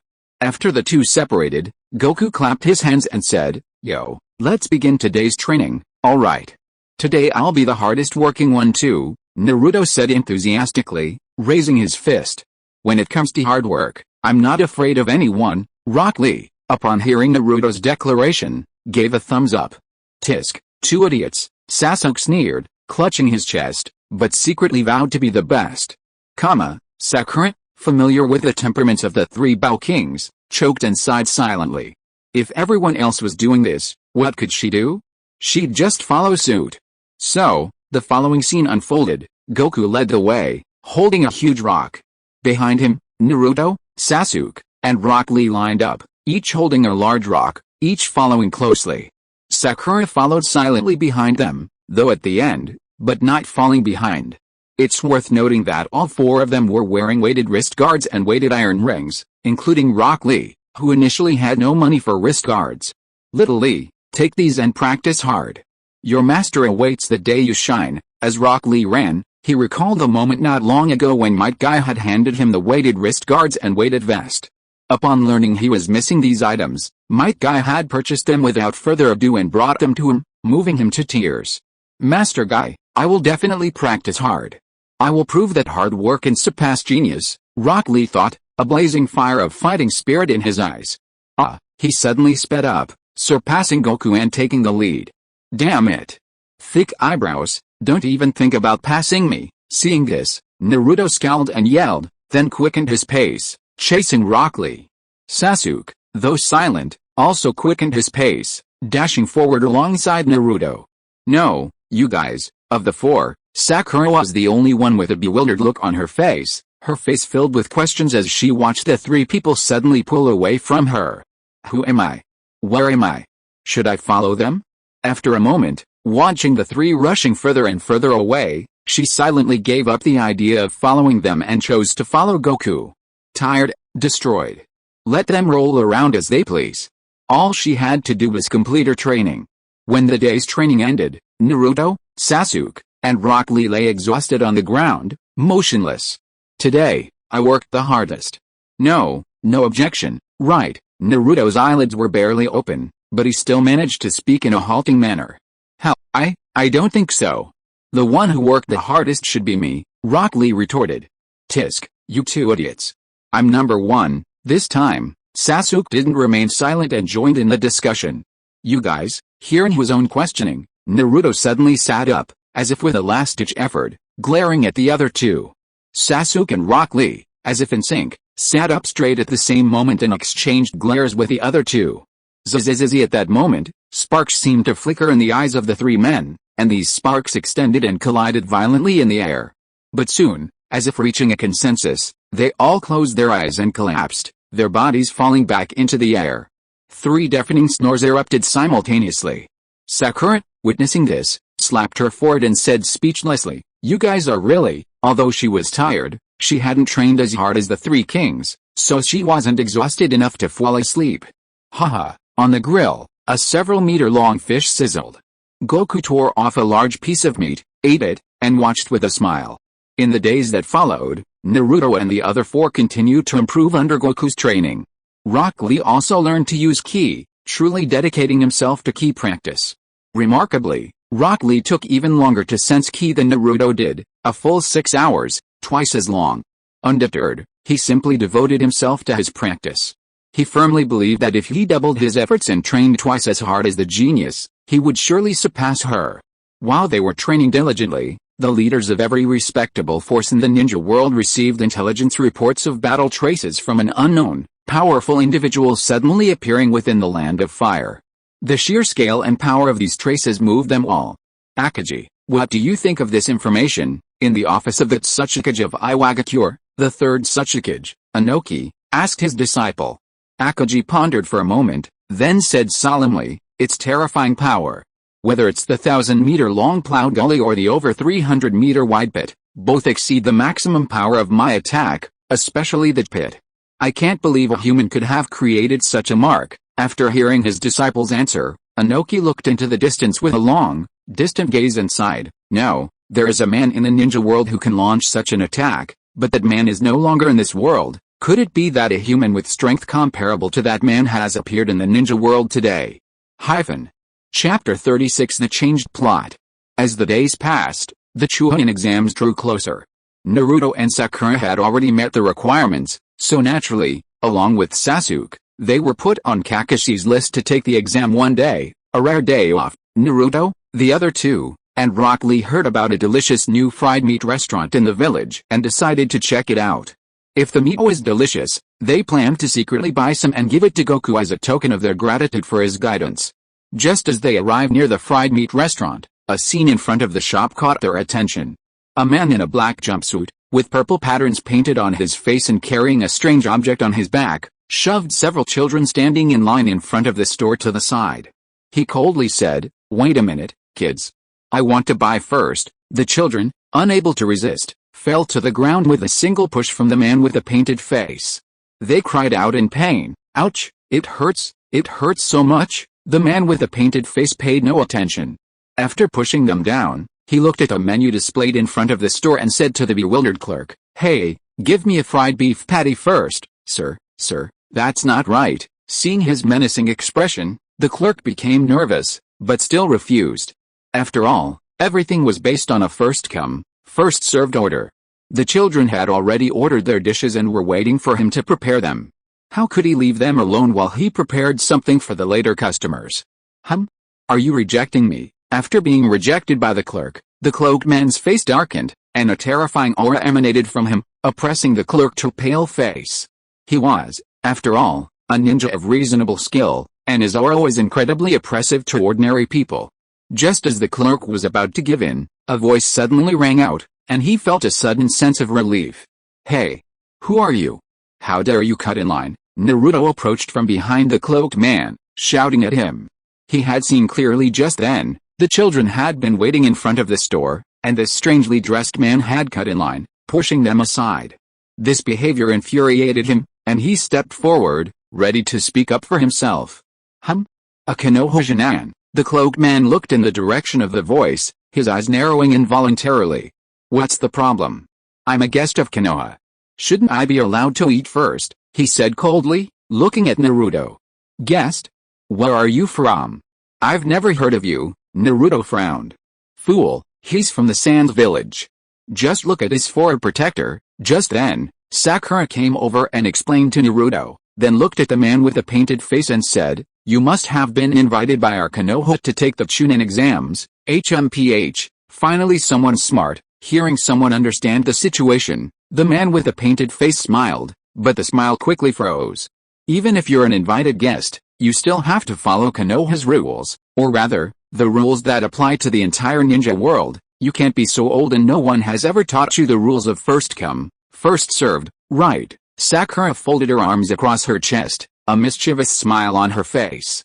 Her current strength could surpass many of her previous selves, far exceeding her strength at this stage in the original story. With such confidence, she felt no remorse, even though the man before her looked formidable.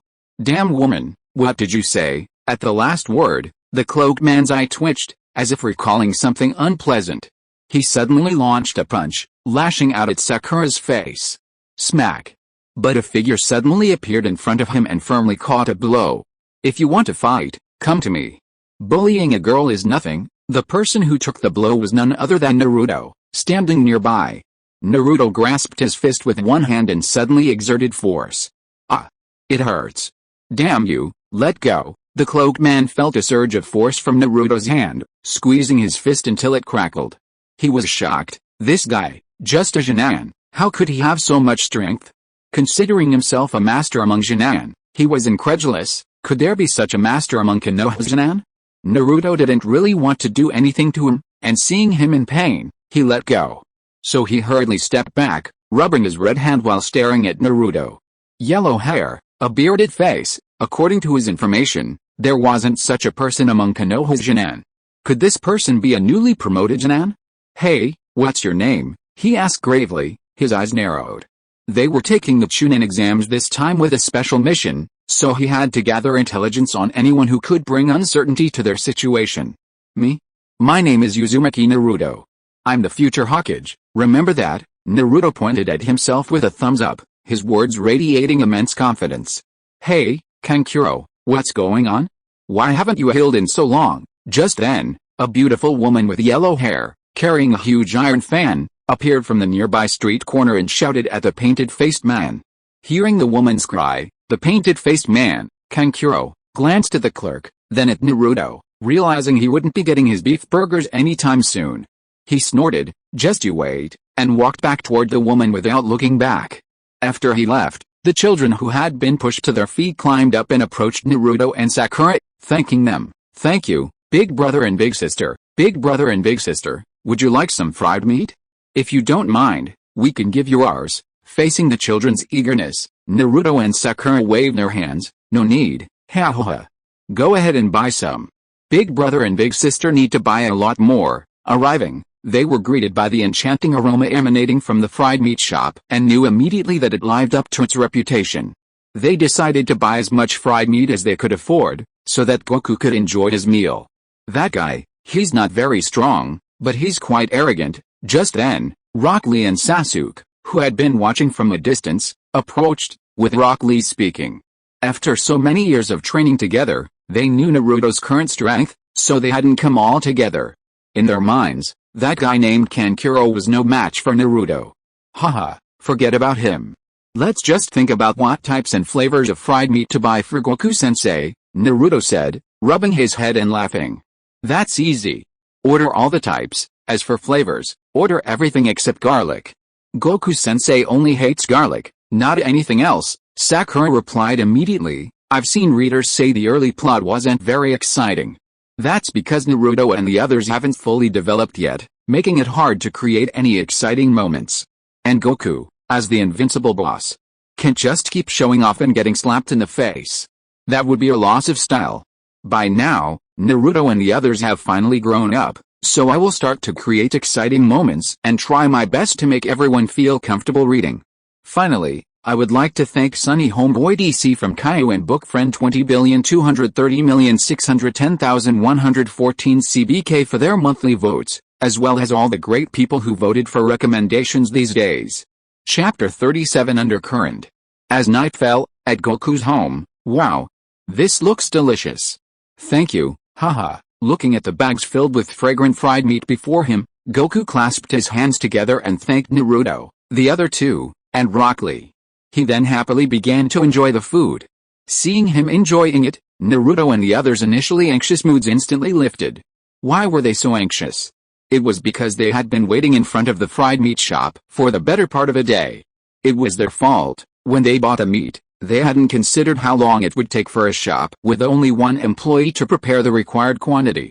The employee didn't remind them, simply continuing to make the meat in silence. By the time they realized something was amiss, it was too late, and they could only wait. As for whether waiting too long would cause the first fried meat to lose its freshness, Sakura explained that fortunately, she had learned how to use a storage scroll from Kakashi. She bought one and stored the previously prepared meat inside, ensuring maximum freshness. Finally, they got their wish and let Goku enjoy the delicious fried meat, feeling the persistence and hard work had paid off. Meanwhile, in a Konoha inn prepared for the visiting Sand Village ninja, 4 figures gathered to discuss something. Uzumaki Naruto? That's because you're such a loser. If I were to meet him, I'd kill him. Gaara, the youngest son of the 4th Kazekage of Sand Village and the current one-tailed Jinchuriki, sneered upon hearing Kankuro's account of the day's encounter. After his father subjected him to numerous mysterious acts during his childhood, he had gradually become a cold and bloodthirsty person. Even when he uttered the word murder, his tone remained calm, as if it were a commonplace and predetermined event. Gaara, don't underestimate the ninjas of Konoha. Even Kankuro thinks they're strong, which means they're at least Chunin. Every ninja with Chunin strength has certain strengths. Even if you're powerful, don't let your guard down or you'll get into trouble. A tall man with a white band wrapped around his head, sensing the scorn in Gaara's words, warned him. He was Maki, the teacher of Gaara, Kankuro, and the blonde woman named Temari from the day. As a highly skilled Jonin from the Sand Village, he held the Kazekage's trust. His trip to Konoha to take the Chunin exams was a cover. The real goal was to attack Konoha and profit from it. Gaara was a crucial part of the attack. His personal safety couldn't be compromised before the plan began. Stop talking nonsense. Gaara clearly ignored Maki's warning. He folded his hands, closed his eyes, and adopted a mind-your-own-business attitude.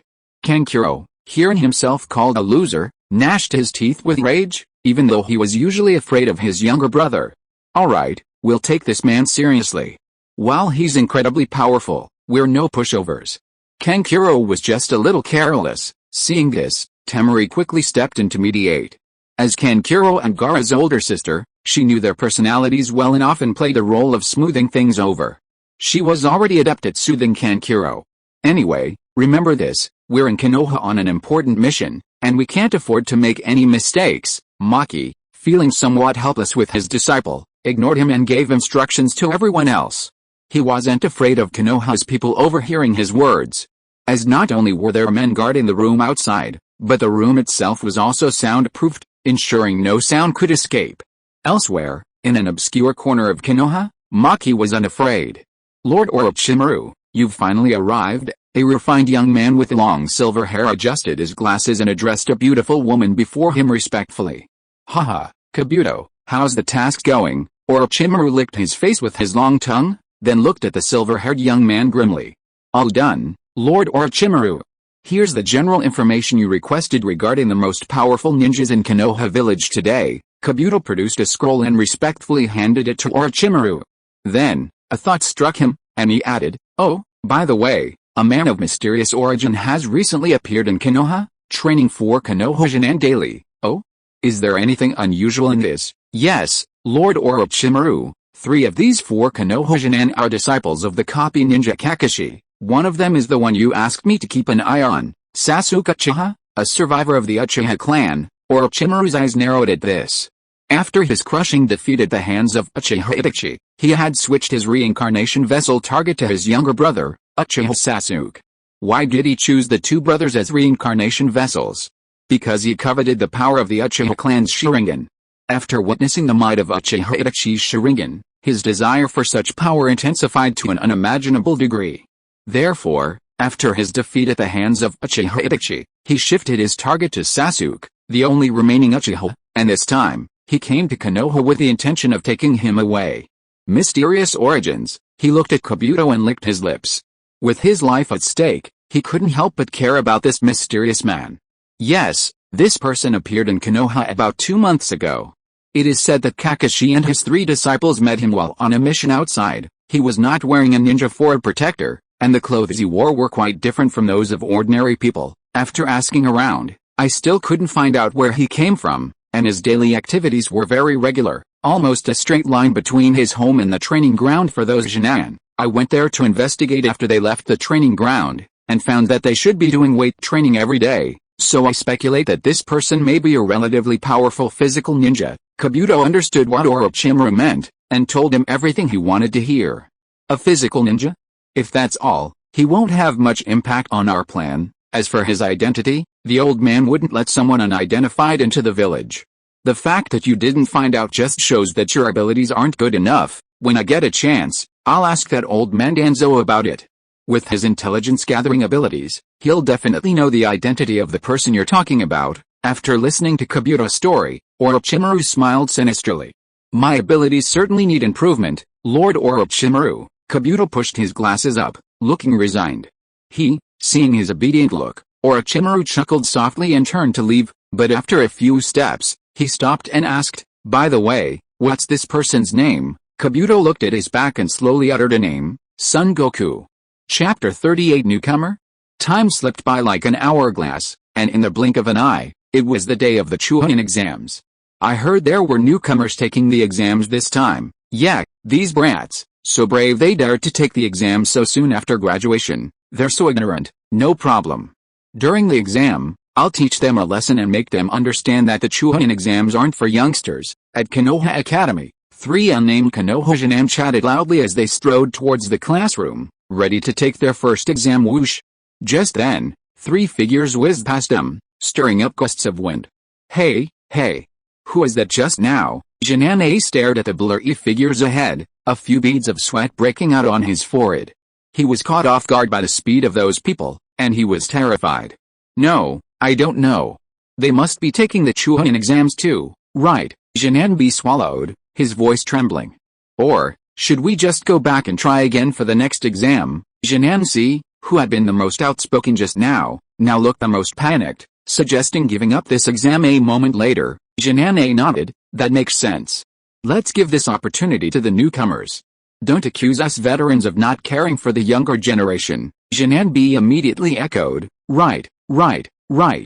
We veterans should have a spirit of dedication. With that, the 3 of them turned around in unison and walked out of the school, whistling little tunes. As they left the school, the 3 figures who had passed by them arrived at the bottom of the teaching building. After taking off the weighted vests, my body feels so light. Naruto smiled happily, feeling his own swift speed. Half a month ago, he and Sasuke had adapted to the initial 2,600-pound weight of the iron rings and weighted wristbands. Then, they donned the 1,500-pound weighted vests to intensify their training. However, due to their limited acclimation time, they couldn't yet fully demonstrate their strength under this weight. The Chunin exams were packed with strong competitors, and there was no room for complacency. So, at Goku and Kakashi's suggestion, they removed their weighted vests, leaving only their original weights. Firstly, they both performed well under this weight. Secondly, the iron rings and weighted wristbands were easier to remove than the weighted vests, saving them considerable time if they needed to dismantle them during the exam. It sure feels a lot easier. Sakura, standing nearby, chimed in with a smile. Her strength and adaptability weren't as strong as Naruto and Sasuke's, so the weights she carried were much lighter than theirs. During training, her maximum weight was 2,000 pounds, but now, without the weighted vests, it was only 1,200 pounds. Let's go. The exams are about to start, and we don't want to be late, Sasuke reminded them, having already taken a few steps forward. This time, because all 3 of them were confident in their abilities and had clearly stated their intention to take the Chunin exams, the story in the original story about Kakashi deceiving them into taking the exams as they pleased was omitted. They all knew that the exams require teams of 3, and no one could be absent. Soon, the 3 of them arrived outside the designated exam room. 2 young men stood outside, blocking the door and gazing down at Naruto and the others. Hey, new faces. Is this your first time taking the Chunin exams? One of the young men, with a spiky haircut and 2 long swords slung across his back, said to Naruto and the others. Yes, Naruto said nonchalantly, holding his head in his hands. Haha, newbies, stop right there. The Chunin exams aren't just a game. Many people die every time. Upon hearing Naruto's response, the spiky-haired boy said sinisterly. That's right. I've taken them a few times before and seen many suffer horrific deaths, echoed his companion, a young man wearing a ninja hat. Death? I'm not afraid. If I don't even have this kind of awareness, how can I be Hokage? Hearing the two men's threats, Naruto wiped his nose. Far from being frightened, his fighting spirit was even higher. Hokage? What an amusing statement, ha ha ha. The spiky-haired boy laughed as if he'd heard something amusing. Hey, you've set up an illusion here, haven't you? Quickly break it and get out of our way. Just then, Sasuke, who had been silent until then, stepped forward and spoke coldly to the two men blocking the door. He'd sensed something strange about this place since arriving, so he observed Naruto's conversation and concluded it was a genjutsu.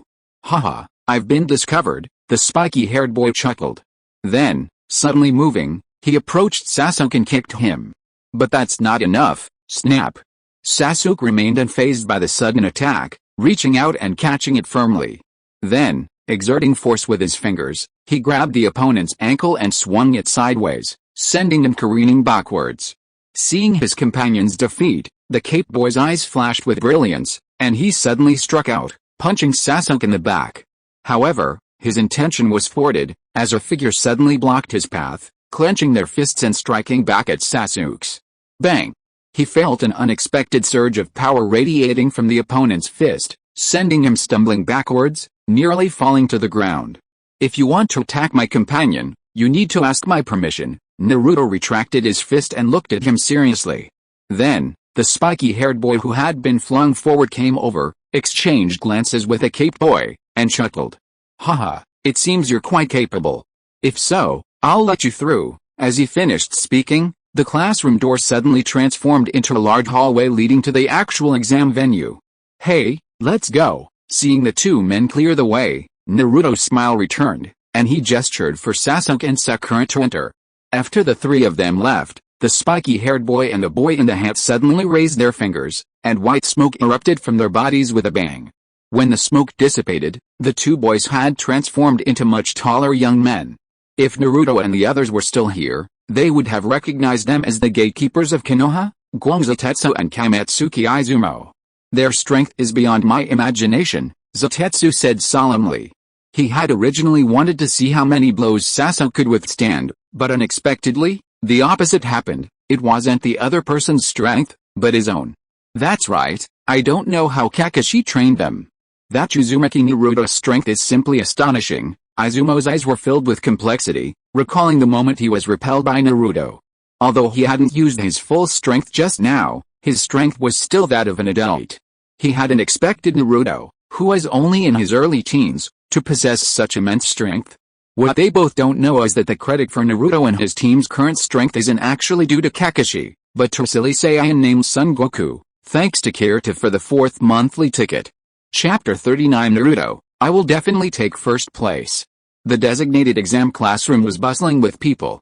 Hundreds of ninjas from various ninja villages, including Konoha, Tsunagakure, Omegakure, and Itagakure, gathered together, awaiting the start of the Chunin exams. Suddenly, with a creaking sound, the classroom door opened.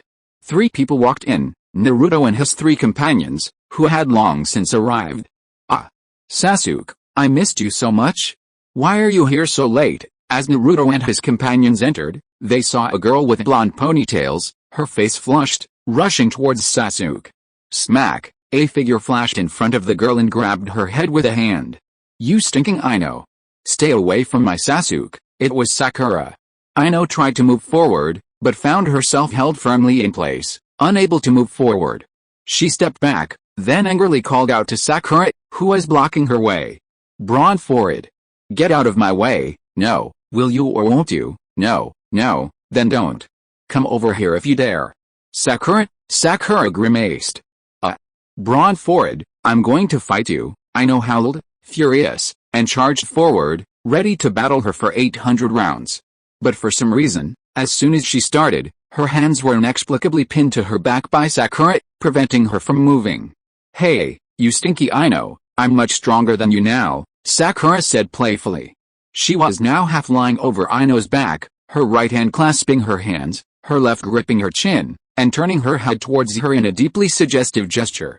They had been good friends since childhood, but their shared love for Sasuke had made them rivals in love, leading to their frequent arguments. But even so, they still regarded each other as good friends, so she didn't care about her actions at this time. Damn it, how did you become so strong? After struggling for a few times without success, Ino gave up and said with gritted teeth. She hadn't seen Sakura much during this period, so she didn't know that Sakura and Naruto were being specially trained by Goku, and she didn't know why the other party suddenly became so strong. Hey, why are you here too? It's such a bother. At this moment, an extremely lazy voice suddenly rang out.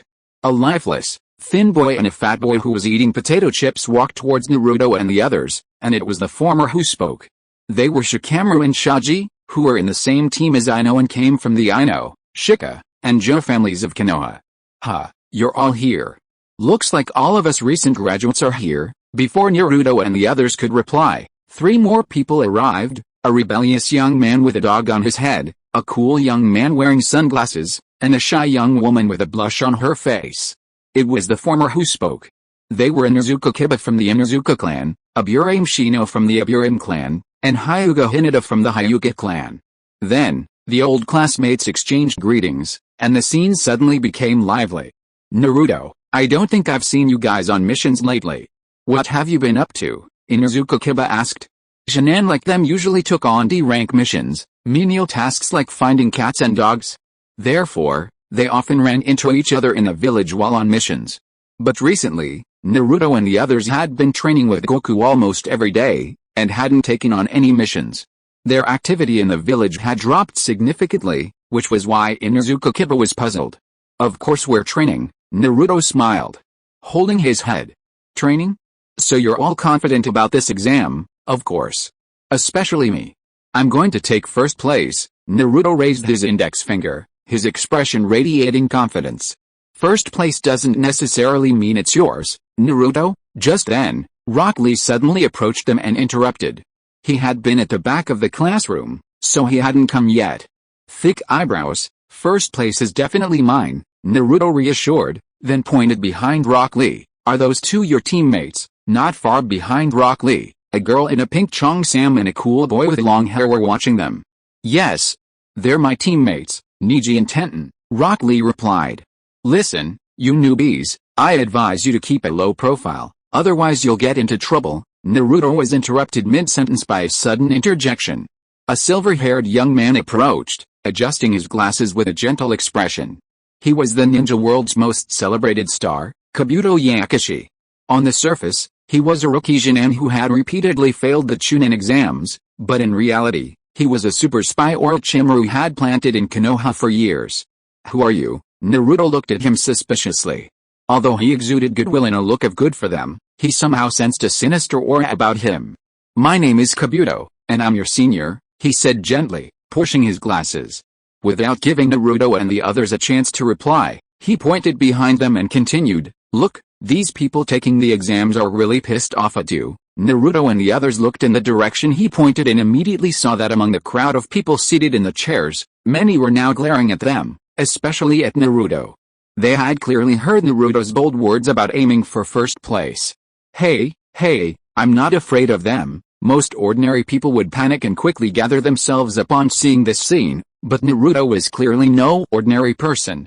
Far from being frightened, he stared down these malicious individuals, pointed at them, and declared with a fierce determination, Listen up, everyone. My name is Uzumaki Naruto, and I'm definitely going to take first place on this exam. With these words, the classroom instantly fell silent.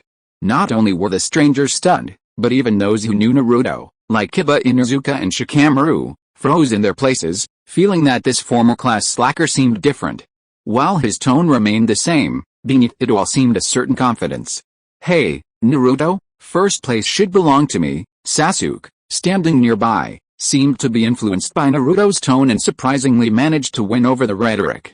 You two really? Upon hearing their declarations, Sakura clutched her forehead, her inner wrath fluttering. I know you've all become very powerful now, but can you please be a little more reserved? After a brief moment of surprise, 2 of those Naruto had pointed at slammed their discs and stood up, their tempers flaring. You little brats, stop being so arrogant. Today, we're going to teach you a lesson. With that, they dove for Naruto and Sasuke, one on each side. Whoosh! However, their attacks missed. Unbeknownst to them, Naruto and Sasuke had vanished to another location, leaving only a shadow that gradually faded away. Their strength is truly extraordinary, but this was within my expectations. Seeing this, Kabuto's eyes flashed with a sharp glint. You bastards! Keep your composure. At that moment, a fierce voice suddenly rang out. Suddenly, white smoke rose from an empty space in the classroom, and a group of imposing ninjas emerged from the smoke. The one who spoke was none other than the chief invigilator, Marino Ibiki. Thanks to Brother Peng and book friend 202310260218211098 for the rewards, and thanks to Sumu Renyi, Only Read Fanfiction 7, book friend 2019040922175935 and Sunny Homeboy DC for the monthly votes. Chapter 40 Naruto's Cheating Method? Bang, bang, bang. Clap, clap, clap. In an open space, two figures, one orange and one green, were engaged in a fierce exchange. After an unknown amount of time, the two figures separated, one of them panting heavily. Huh? Goku, every time I fight you, I always gain something. I wonder how you developed all these skills. Haha, of course, it's from fighting so many strong opponents. I'm curious about where you're from. There are experts as strong as you. These two were Goku and Might Guy. Ever since Might Guy's defeat at the hands of Goku, he'd periodically come to spar with Goku, claiming to improve himself so he could one day defeat him. Goku was delighted by this, wishing someone could help him stretch his muscles every day to keep his body from rusting. Consequently, the scene of their exchange had become a frequent occurrence recently. Speaking of which, the Chunin exams should be starting soon. I wonder how Rock Lee and the others are doing, Might Guy casually remarked, glancing at the sun. At this moment, inside the Chunin exam classroom, after Marino Ibiki and a group of examiners appeared, the candidates fell silent, silently staring at the fierce man with several scars on his face. Private fighting is strictly prohibited during the exam. If discovered, the candidate will be immediately disqualified. Did everyone hear that clearly? Especially Utujinan from the Hidden Rain village. Ibiki scanned the room before squinting at the two men who had just attacked Naruto and Sasuke. Sorry, I lost control of my temper. The two extras offered a fake apology, secretly hoping to give Naruto and the others a good time later. Ibiki didn't insist, introducing himself and announcing the start of the exam. My name is Marino Ibiki, and I'm the invigilator for the first Chunin exam. I declare the first exam officially open. Everyone, please submit your application forms, and then, once you're done, the exam papers will be handed to you. Did you all understand? If so, do it now. At his words, the other candidates all started moving, but Naruto remained frozen in place, his face frozen. Written test, just like in the manga, he hadn't known there was a written test beforehand, and was completely stumped. This is a headache. Naruto used to get zeros on his academic exams, Sakura said with a wry smile as she handed in her application form. The three of them had assumed the Chunin exams would test their combat prowess, so they were confident. They hadn't expected a written test. After everyone had completed the formalities and taken their seats, Ibiki addressed them. Now, I'll announce the exam rules. First, there are 10 questions on the exam paper. Each correct answer will earn 1 point. Second, if you're caught cheating, 2 points will be deducted for each instance. If 10 points are deducted, you'll be expelled from the exam room. Third, the final score will be the sum of the scores of each team's 3 members. The team with the highest total score will win, and one last rule, those who score 0 or are expelled will have other team members disqualified from the exam. Sakura's heart raced when she heard the third rule. She felt confident she could get a high score, and Sasuke had a good chance of getting some points, but Naruto was holding them back. If the total score was calculated that way, their team's chances of winning were uncertain. When she heard the final rule, her mind went blank. Anyone who scores 0 will have their entire team eliminated. Would that mean their entire team would be doomed? You know, the probability of Naruto getting a 0 is a whopping 99.999%. Naruto was equally stunned, unable to believe the rules he'd just heard. He clutched his hair, mentally frantic. It's over, it's over.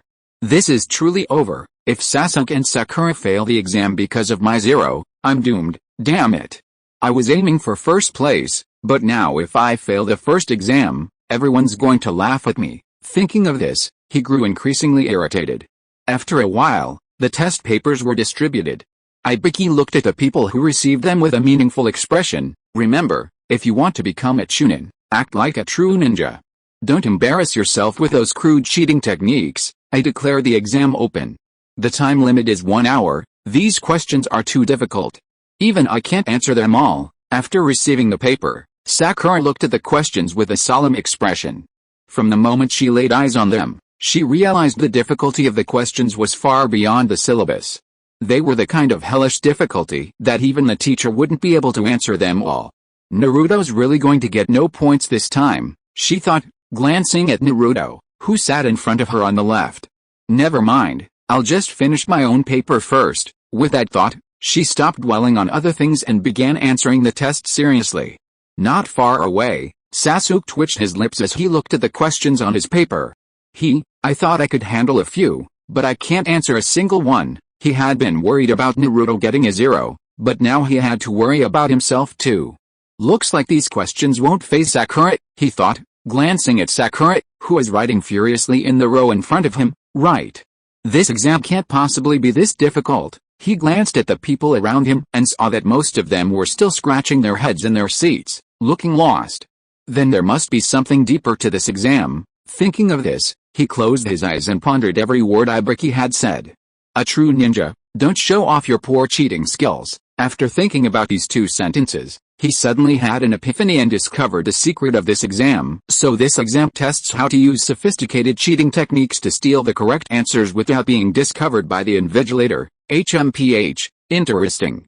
In that case, I'll use my Sharingan to copy Sakura's movements. As for you, Naruto, you better think of this quickly. With you, that's probably the only way you can cheat. He glanced at Naruto, who was sitting directly in front of him, and thought to himself. Naruto's eyes were wide open, reading the exam questions word by word. Damn it. I don't believe I can't answer any of them, he said fiercely. However, after reading all the questions, except for the last one, which hadn't yet been given, he found that he couldn't understand any of them. What should I do now? He grabbed his hair, his mind in a turmoil. He didn't want to fail his first exam. Cheat. I have no choice but to cheat. After a long while, he calmed down and made a decision. Ibiki said that if caught cheating once, 2 points would be deducted, and he would be disqualified after deducting all 10 points.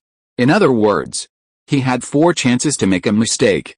If I used that trick, they shouldn't be able to tell I cheated. Even if they find out later that I used that trick, at most it would only count as cheating once, so there's no problem. Guess the cheating method? Chapter 41. Look at my sun fist.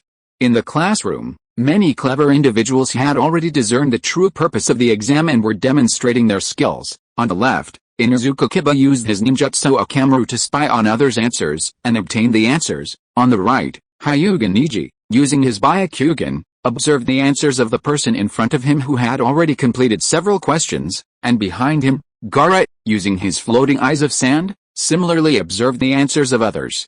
Many others employed such ingenious tactics, but others employed more crude tactics, earning them 10 points deducted from their scores by the stern proctor and immediate expulsion from the exam room. Damn it! What gives you the right to accuse me of cheating? Ajanan, having received 10 points, protested, still trying to resist. Because I'm the proctor, an elite chunin 100 times stronger than you. Your every move is visible to me. Upon discovering the Shenan's cheating, the proctor, without further ado, grabbed him by the collar and tossed him out of the classroom. Seeing this, many of those who had also resorted to clumsy cheating methods paled in fear, fearing they would be the next to be caught. Just 1 question left. Sakura breathed a sigh of relief after finishing the first 9 questions. Leveraging her former academic prowess, she successfully mastered all but the last, unknown question. I wonder what's happening with Sasuke and Naruto. From her position, she couldn't see Sasuke, so she could only look ahead at Naruto. Naruto's anger? What's he going to do? As Sakura finished, Sasuke, who had copied Sakura's instructions and answered 8 questions, paused and breathed a sigh of relief. Even though I missed 1 question, it's enough. The rest depends on Naruto. He's the key. Just as he was thinking this, his eyes suddenly changed. Is Naruto finally starting? Having made a decision to cheat, Naruto remained silent, waiting for something. I only have 1 chance, so I can't use the technique until he finishes answering all the questions." He glanced at a student beside him, writing rapidly, his curiosity growing. This student was somehow incredibly fast, answering every question almost without thinking.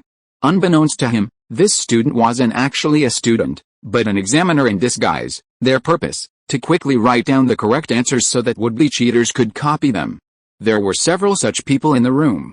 Soon, the student paused, and Naruto's eyes lit up. "You can start copying," he said, his excitement growing. God bless him, he had endured the agonizing wait for this moment, feeling every second count, feeling uneasy under the gazes of the invigilators. And now, finally, he could escape this predicament. After a brief moment of quiet excitement, he began to recall the technique he was about to use. I need to focus my ki on my forehead and transform it into light energy." Although Goku had taught him this technique, he hadn't practiced it often enough, so he wasn't quite there yet. While recalling the technique, he placed his hands on his forehead and began to focus his ki there. To make his movements less noticeable, he propped his head up with his fingertips, giving the impression that he was worrying about the exam. A moment later, just as Sasuke and Sakura sensed the shift in his ki, he mentally growled, "Look at my sun fist, wow!" A dazzling light suddenly erupted from him, instantly blinding everyone facing him, including the examiners watching the proceedings.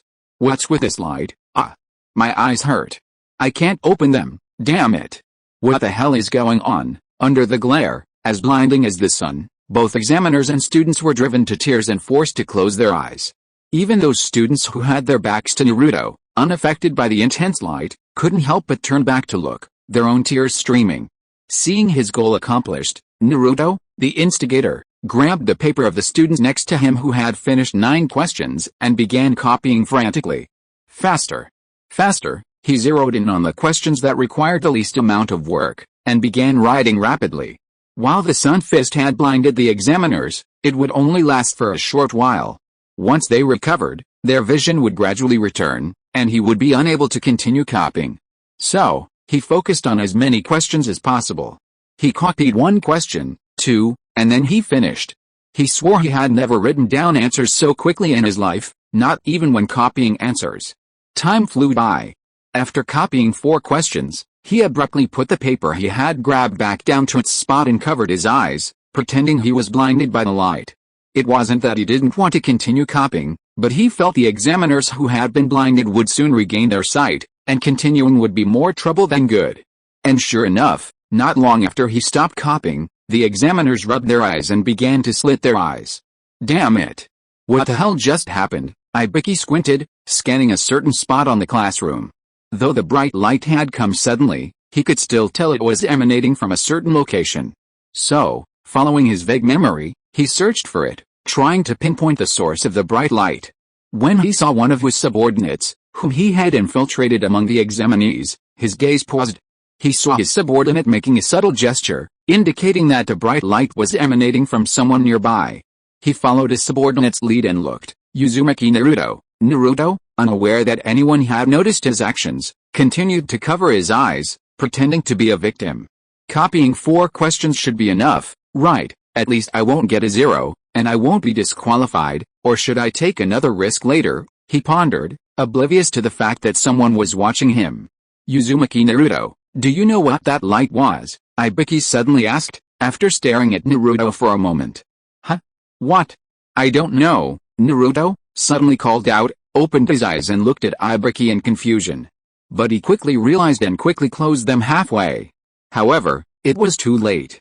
Upon seeing this, Ibiki instantly understood, Naruto was the culprit behind the light.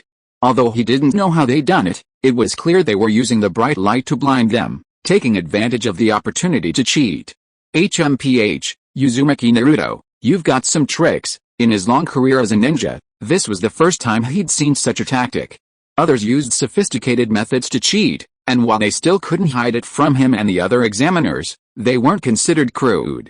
But Naruto, on the other hand, had blinded their observation and then openly cheated, a rare feat among the examinees.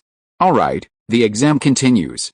We'll investigate the source of that bright light, so don't worry about it, Ibiki reassured the examinees as they gradually opened their eyes.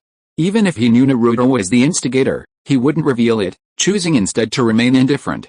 He knew that if used effectively, this tactic could be a powerful trump card in a fight. If it were revealed, Naruto's trump card would be known to all the ninja from all sides, endangering his future ninja career. Thanks to Animation Theater for the monthly ticket and book friend 202306011111115 for the reward. If you are listening to this novel on a channel other than Fanfic World, it means it was downloaded and re-uploaded without effort. We warmly invite you to visit our channel, Fanfic World. There you will find the original version of this story and many other novels of various genres. We look forward to seeing you dive into a world of incredible novels. Chapter 42. The first exam is over. Damn it. We can still take the exam if something like this happens? I almost thought I was going blind. That's right. How can I answer if I'm almost blind? Ibiki's soothing words didn't silence the students. Some, however, began to shout in frustration. These were the ones who couldn't answer the questions and couldn't afford to cheat. Knowing they had no hope of passing, they tried to seize the opportunity to make trouble, hoping to get Ibiki to declare the exam over early, which might allow them to pass. I'm the chief examiner, I have the final say. If you feel you can't continue, you can withdraw. Ibiki saw through their intentions and responded coldly, without giving them any face.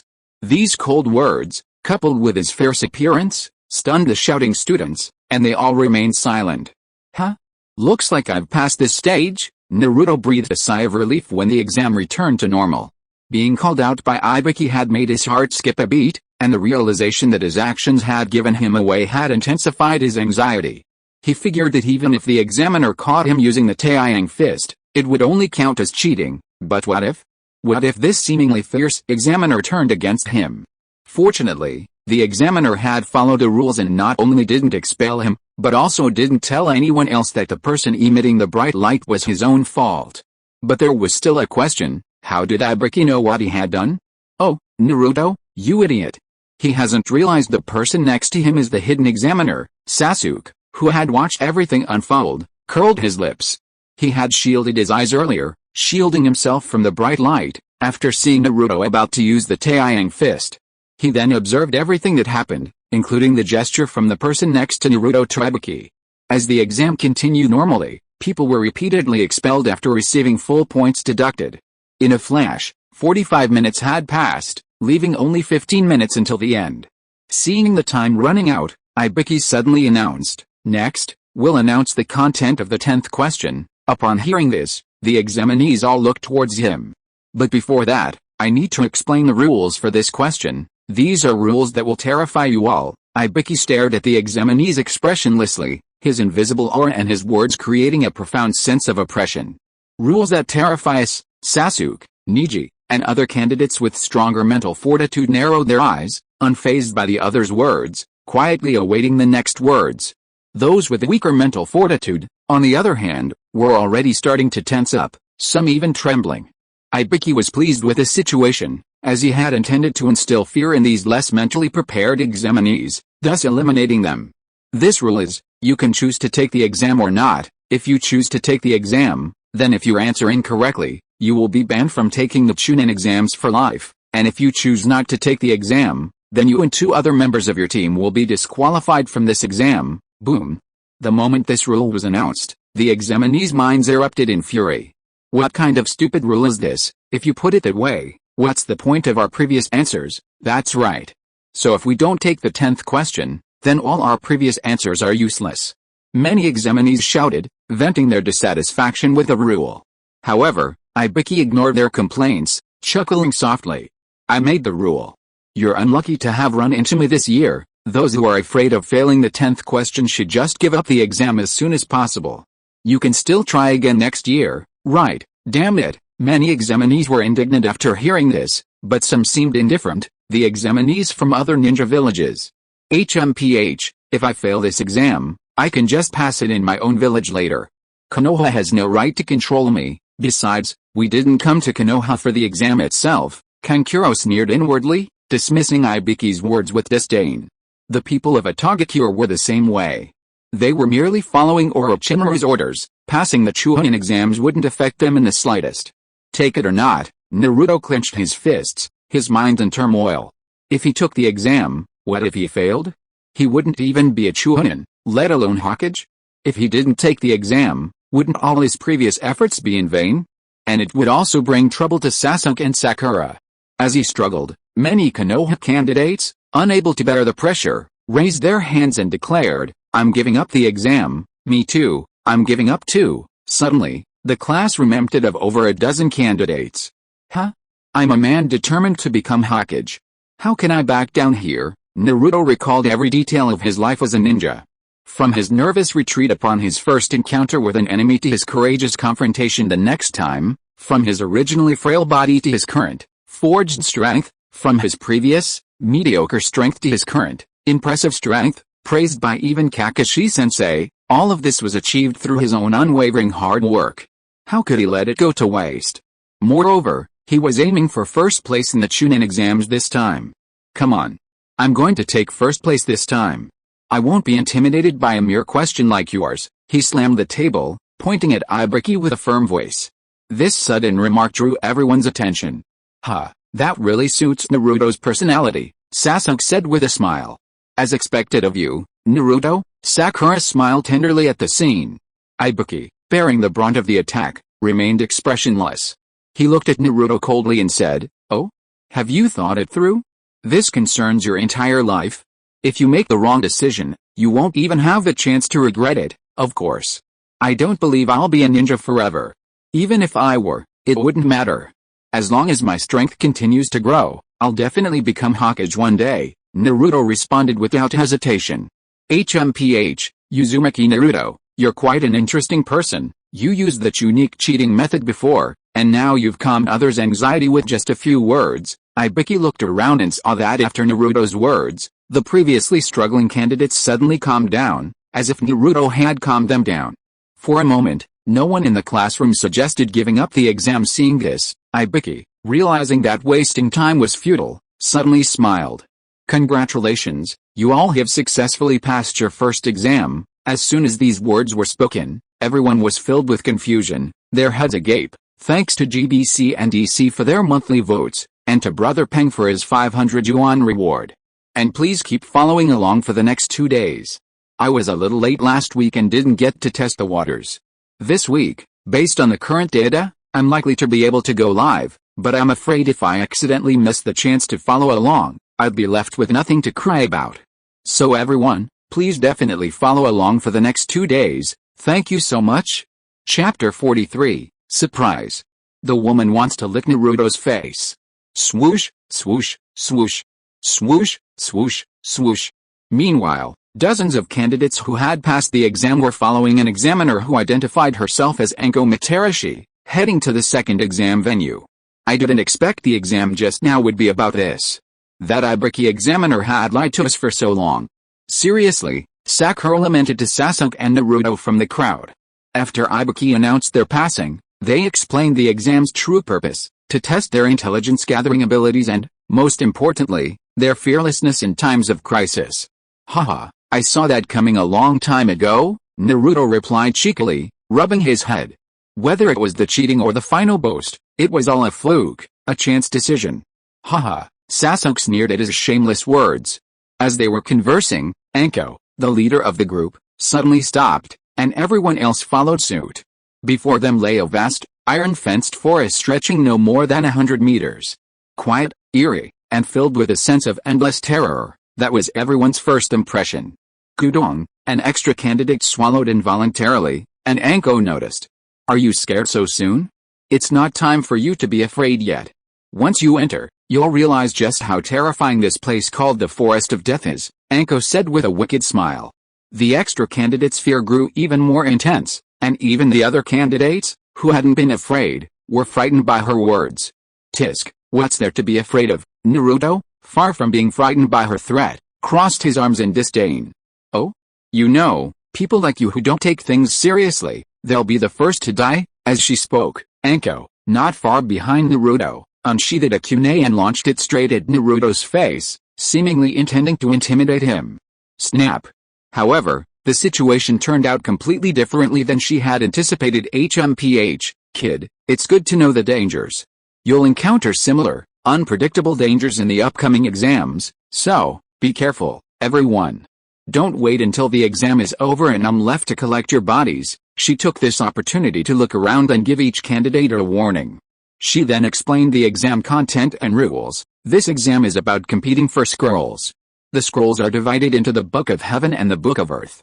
Before entering the forest, half of the teams will carry the Book of Heaven, and half will carry the Book of Earth. Your task is to collect the other half of the scroll from the other teams within 5 days and reach a tower in the center of the forest. If you arrive after the time limit, fail to collect the other half, or if anyone in your team dies or is unable to continue fighting, you will be considered to have failed the exam. We have the Book of Heaven, so we need to find a team with the Book of Earth. Yes, casualties are allowed in this exam, so we must be extra careful. In the Death Forest, Naruto and Sakura chatted with each other, while Sasuke observed the environment from the side. After signing a consent form, akin to a life or death agreement, they received a scroll. Then, at the same time, they joined 27 other teams, each entering the Forest of Death through its 28 entrances. The trees here are enormous, Naruto exclaimed, observing the massive trees, each several meters wide. He hadn't fully grasped their enormity from outside the forest before, but now, up close, he could feel it immediately. After walking a distance, Sakura's eyes suddenly flickered. Someone's coming. A split second later, Sasuke seemed to sense something and glanced to his left. Yes, I sense it too. Naruto was a bit confused, but quickly realized what was happening and also looked to his left. 3 people, looks like a small team. After another month of practice, the 3 had made significant progress in their key perception. Sakura, the most skilled, could now sense a distance of about 60 meters, which was why she was the first to notice the uninvited visitor. Sasuke was slightly less so, only able to sense a distance of about 40 meters. As for Naruto, while inferior to the other 2, he had made considerable progress, going from 5 or 6 meters at first to over 20 meters now. Soon, they sensed the aura of the 3 uninvited guests lingering a dozen meters away. They exchanged glances and nodded slightly, as if reaching some kind of consensus. Then, whoosh, whoosh, Sasuke and Naruto moved in unison, instantly vanishing from their positions. Sakura, standing still, gathered a key bomb in her hand and flung it toward an area covered by branches. Meanwhile, 3 Omega Cure ninjas were hiding in the trees. Judging by their faces, 2 of them were the ones who had attacked Naruto and Sasuke before the first exam. They'd been obsessed with teaching Naruto and Sasuke a lesson, which was why they'd come immediately after the second exam began. Where are the other 2? Damn it. They must have spotted us. Never mind that. Let's get out of this. They'd planned to launch a surprise attack, but they'd been spotted first.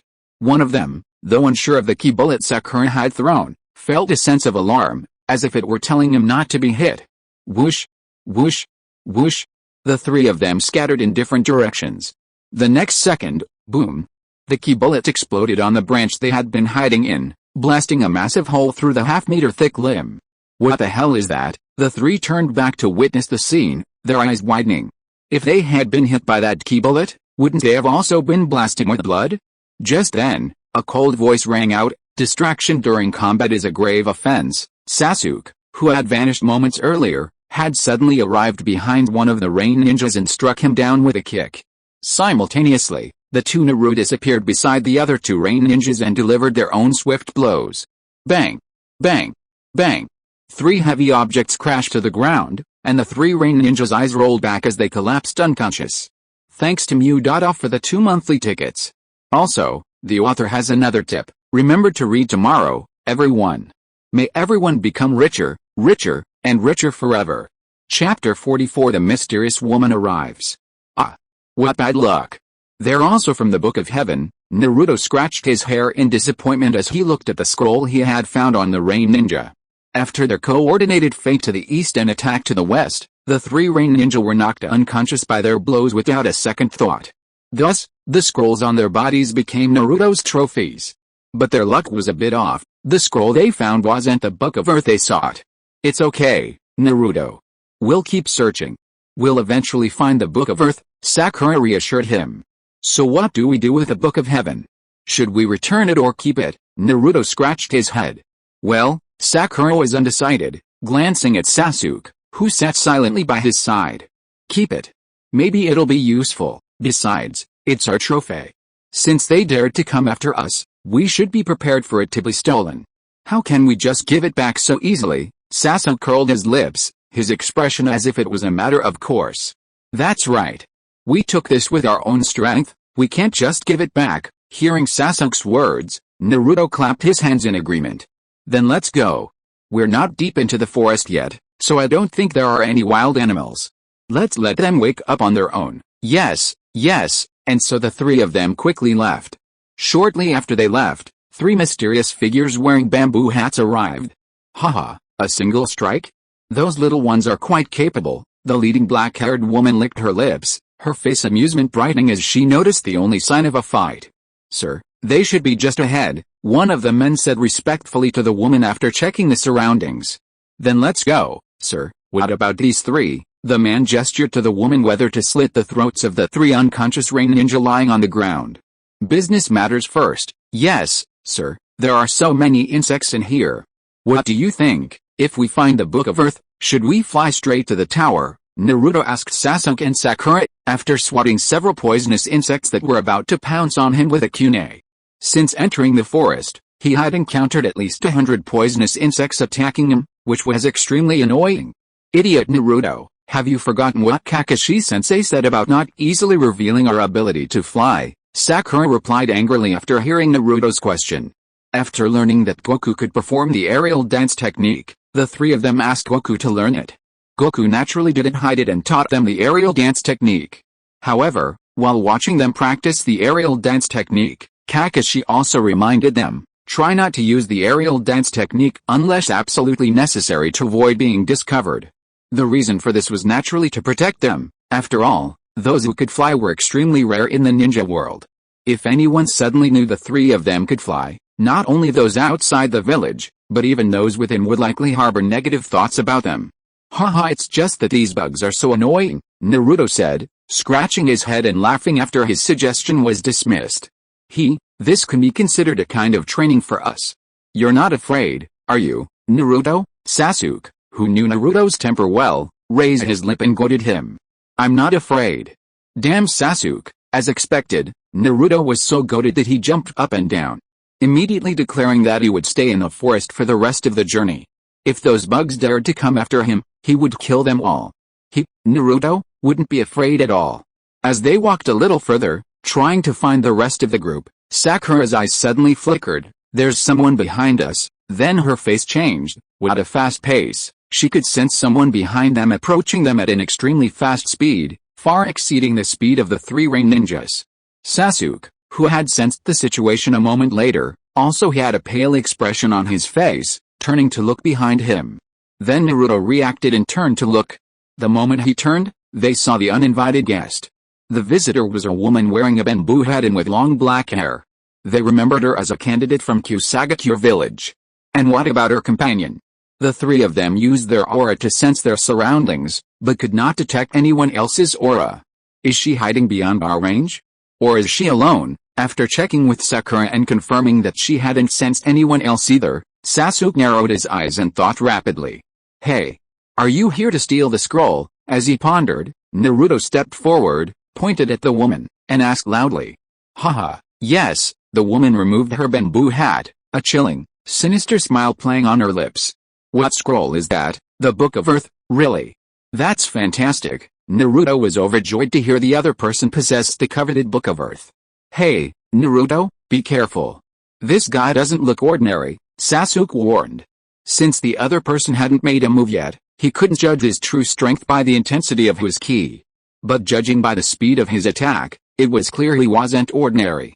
Of course I know. Naruto's smile faded, and he looked at the woman and said gravely, I won't be careless. Sakura, be careful later. Since Sakura was weaker than the two of them, he warned her now. Well, you two should be careful too. Hey, it seems you're already. At that moment, the woman suddenly chuckled, her eyes glaring, and a surge of murderous aura, as if condensed into substance, poured out towards Naruto and the others. This kind of murderous aura, Naruto and the other two froze in shock at the sudden onslaught of murderous aura. Fortunately, they had undergone extraordinary training over the past 2 months. Their willpower far surpassed what it had been before. Their bodies stiffened for only a moment before recovering. Oh? You can actually hold on. The woman was surprised to see the three's reaction wasn't what she'd expected. She knew full well how formidable her own murderous aura was. It was definitely not something these inexperienced youngsters could withstand. Interesting. It seems these three little guys are no ordinary creatures. The woman licked her lips, then instantly formed hand seals, wind style, major breakthrough, whoosh whoosh. Suddenly, a fierce wind arose from the field, carrying with it immense force that uprooted the towering trees around them. Naruto and the others were blown back by the force of the wind, nearly being carried away. X3 At this critical moment, the three roared in unison, a white aura emanating from their bodies, finally steadying their shaky bodies. This person has quite the powerful aura, Sakura said solemnly after stabilizing herself. As the woman unleashed her ninjutsu, her aura surged, far surpassing theirs. How could she possibly be a candidate? This aura is even stronger than Kakashi-sensei's, Sasuke said solemnly. Even if she's strong, so what? We're no pushovers. Naruto removed the weighted wrist guard from his hand while staring at the woman with a seething fighting spirit. No matter how powerful the enemy, he will never retreat. Here it comes, it comes. After training in aura, how far can Naruto and his companions fight Orochimaru? P.S. In the original novel, the three were horribly beaten. Orochimaru's murderous aura frightened Sakura to death and Sasuke's limbs stiffened. As for Naruto, just as he was about to explode, the nine-tailed seal was reinforced. Finally, thank you to book friend 20221208125714595 for your monthly vote. Chapter 45, Orochimaru removes his disguise. In the forest. After Naruto's encouraging words, Sasuke and Sakura's restless hearts instantly calmed. Indeed, after 2 months of arduous training, their strength had greatly improved. Even if their opponent's chi was indeed superior to theirs, would they necessarily lose? Teacher Goku had told them that while chi could help them judge their opponent's strength, it didn't guarantee victory. In a real fight, the outcome would be influenced by a variety of factors. HMPH, I didn't expect to encounter such a strong opponent so soon. Looks like we're in for a tough fight this time. Despite his words of devotion, Sasuke showed no sign of retreat. Bang! Bang! Bang! The three of them removed their weighted wristbands and iron rings, smashing them to the ground with a resounding crash. Are you still carrying weights? The woman didn't attack immediately after unleashing her wind style, but instead watched curiously as the three men removed their belongings. Haha, how interesting. You're still training during the exam. I'm getting even more interested in this fight now. After hearing her teasing, Naruto, having unloaded his load, pointed at her and shouted, no matter who you are, we will defeat you. Then let me see your strength. The woman curled her lips, bit her finger, and slammed it to the ground, summoning jutsu. Bang! A cloud of white smoke suddenly rose from beneath her feet, and a massive, coiled gray snake lifted her up. What a huge snake! Naruto and the others stared at the behemoth before them. The serpent was at least 2 meters thick and dozens of meters long, leaving no doubt about its immense strength. HMPH, size doesn't guarantee strength. Watch me take care of it. Recovering from his shock, Sasuke instantly gathered a ki bullet in his hand and hurled it at the snake. Rasengan? No, that's not it. The woman, having leaped from the snake's head, narrowed her eyes at the ki bullet Sasuke unleashed. Boom. After she left the snake, her ki bombs landed precisely on its head, blasting a bloody hole. Hiss! The wounded snake, enraged, unleashed its coiled body, launching itself at Naruto and the other two like an arrow from a bowstring. Its bloody maw gaped, as if it wanted to swallow them whole. Seeing the snake's attack, Naruto and the other two leaped to avoid it. Then, watching the snake slam into the ground, they unleashed ki bombs in perfect unison. Swoosh, swoosh, swoosh. Several ki bombs streaked through the air like meteors, then, as if equipped with a tracking system, blasted the snake's wounds. Boom. The explosions were incredibly powerful, blasting half the snake's head off. Hiss! The snake raised its head, uttering a wail before slamming back down, lifeless. This isn't chakra, how could it be? The woman perched on the branch felt the energy radiating from the exploding ki bullet, her pupils constricting in shock. Any ninjutsu would produce chakra fluctuations, but the ki bullet hadn't. While its energy fluctuations resembled chakra, her years of experimentation had made her thoroughly familiar with chakra and knew it was definitely not chakra. Hey! Use whatever tricks you have. Naruto, who had landed on the ground, pointed at her and shouted arrogantly.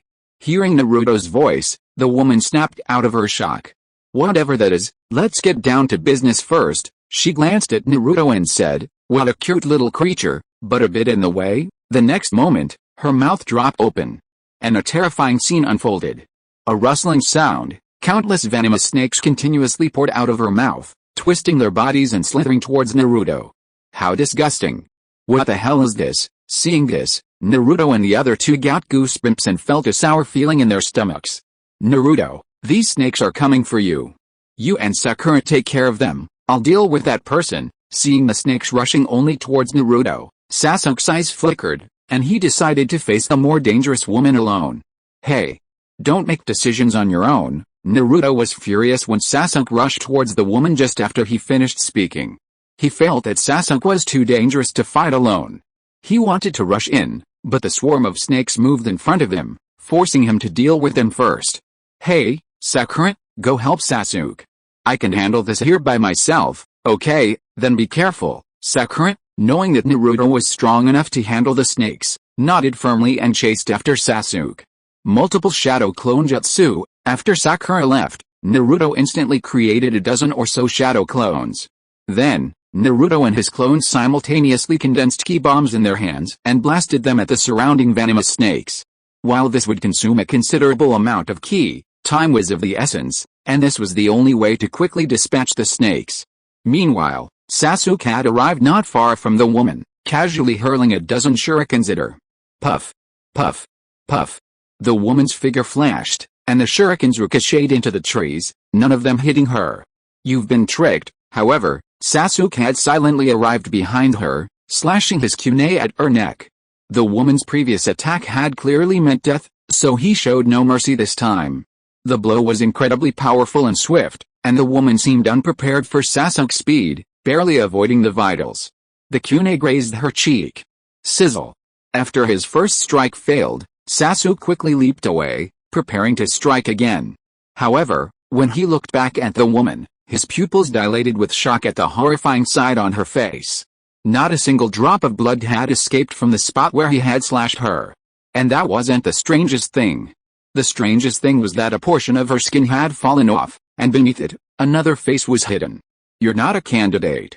Who are you? Regaining his composure, Sasuke demanded. Hey, my name is Orochimaru.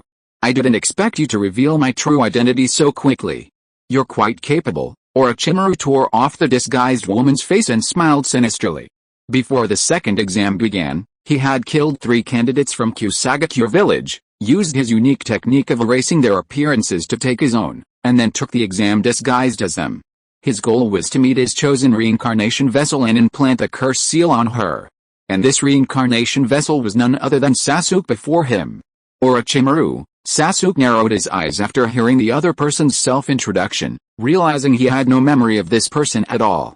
Though Orochimaru had once been one of Konoha's renowned Sannin, he later defected, leaving everyone within Konoha aloof and utterly unaware of him. Sasuke had only recently been born when he defected, so it was no surprise that Sasuke didn't recognize him. Sasuke, I'm here to help. Ah. What's up with this guy? Just then, Sakura, arriving a little later, was equally startled by the strange expression on Orochimaru's face. Sakura, be careful. This guy says his name is Orochimaru. I don't know who he is, but one thing is certain, he's not a candidate like us, but a dangerous individual who's infiltrated in disguise, and he's coming after us now, I'm afraid. Sasuke stopped talking, but Sakura understood his meaning. The fact that this person had infiltrated and approached them meant they were the target, thanks to Mangxing Hongchen for the monthly ticket, and thanks to Dragon Ball ad for the 100 reward. Chapter 46 The Strength of Naruto and the Other Two. Soft Fist Technique, 8 diagrams 64 palms, Hidden Weapon Explosion, Konoha Whirlwind, Bang! Bang! Bang! After 3 resounding explosions, the 3 examinees from Tokigakure fell helplessly to the ground. Yosh. First battle won. After defeating his opponent, Rock Lee gave his teammates, Neji and Tenten, a thumbs up. Great! It's the Book of Heaven. We collected the scrolls so quickly. Tenten, having searched their opponents for the Book of Heaven, beamed with joy. The first opponents they encountered after entering the forest were the 3 they had defeated, and to their surprise, they happened to possess the Book of Heaven they needed. Huh? Are we so lucky? Doesn't this mean we can now head full speed towards the tower? Rock Lee was surprised to hear Titan's words. He hadn't expected that they had already completed their mission so soon after entering the forest. All that was left was for the three of them to bring both the Book of Heaven and the Book of Earth to the tower, and they would have successfully passed the exam. The distance between the forest entrance and the tower was about 10 kilometers, and they had already advanced about 1 kilometer. That meant they only needed another 9 kilometers to reach the tower. If nothing unexpected happened, they'd arrive before sunset, saving themselves from the harsh outdoors. The thought was delightful. Well, we can advance quickly toward the tower, but we still need to remain vigilant along the way to avoid ambushes. Niji, acting as temporary captain, nodded. Yosh. Let's go, Rock Lee said enthusiastically, raising his fist. Meanwhile, he was thinking, Naruto, Sasuke, and Sakura, how are you doing? Did you get the scroll? Across the forest, Naruto and his companions were unaware that Rock Lee's team had already gathered the scrolls and were preparing to head for the tower. Even if they knew, they wouldn't have paid attention, as they were completely focused on engaging the enemy before them. Bang! Sasuke kicked Orochimaru's wooden substitute, shattering it, and turned to look away. Tisk didn't even hide him. In his direction, Orochimaru's figure mysteriously emerged from the tree trunk, gazing at him sinisterly. Haha, while your coordination is good, and your taijutsu is decent, it's pointless if you can't hit the target. His words were filled with sarcasm. But just as his taunting finished, a fierce whip kick suddenly zoomed from before his eyes, lashing out fiercely at his face. Bang! As he was sent flying, the attacker curled his lips. Who told you I couldn't hit you? He glanced closer, realizing it was Naruto, who had long since arrived. Naruto. You're here? Sakura exclaimed in surprise. She and Sasuke had exchanged a few unsuccessful blows with Orochimaru, and now they were hoping to inflict a heavy blow through him through coordinated efforts. The strategy involved her launching a ki bomb at Orochimaru, then Sasuke unleashing a devastating blow as he dodged. However, this perfectly coordinated attack was unexpectedly dodged. Even more unexpectedly, Naruto arrived just in time to successfully complete the attack, ensuring the coordinated move was successful. Hey, Sasuke, you're no good. It's taken you so long to deal with that guy, and now it's up to me, Naruto, to take care of him. After sending Orochimaru flying with a kick, Naruto taunted Sasuke. Under a barrage of dozens of ki bombs, he swiftly dispatched the venomous snakes surrounding him. He then rushed over, just in time to hear Orochimaru's taunting words. Without a second thought, he accelerated with a burst of ki, instantly sending the opponent flying and returning the taunt. Tisk. He's a tough opponent. Don't be careless. It looks like your attack didn't have much of an effect on him, Sasuke said, gazing solemnly at the direction where Orochimaru had flown. He perceived that Orochimaru's aura had barely changed after being struck by Naruto's blow. At that moment, perched on a crooked tree, Orochimaru, his neck broken by the kick, stood up unsteadily. Then, a pair of hands suddenly emerged from his mouth, tearing it open violently. Tick-tick. A figure resembling the original emerged from the mouth, dripping madly with an unidentified yellow liquid. Haha, Sasuke's right. Orochimaru shook the liquid off his hands and looked up at Naruto and the others with a sinister smile. Naruto's attack had been too sudden, and Orochimaru had indeed failed to notice it. But just as Naruto's attack was about to strike him, he managed to unleash his own great snake-style substitution technique. This technique involves using an external body as a substitute to absorb incoming attacks, and it's virtually harmless, making it a truly exceptional evasion technique. In the original story, he used this technique to evade Itachi Uchiha's Amaterasu, a weapon said to be impenetrable once struck. Oh, so disgusting. How could this guy have so many disgusting moves? The three witnessing the scene felt goosebumps erupt again, feeling as if they had seen the most disgusting things in their lives today. He's not human, is he? Naruto blurted out. Idiot Naruto, stop scaring me. If he's not human, what is he? Sakura, startled by Naruto's words, snapped after coming to her senses. The scene was already terrifying, and Naruto was trying to make it even more terrifying. If the timing wasn't wrong, she would have wanted to punch him in the head.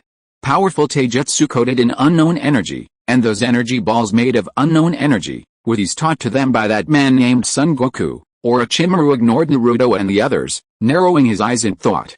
Although the previous exchange had been brief, he could already gauge the approximate strength of the three little guys before him. Their superior taijutsu and the powerful energy ball attacks made their strength far beyond the average level of this class of examinees.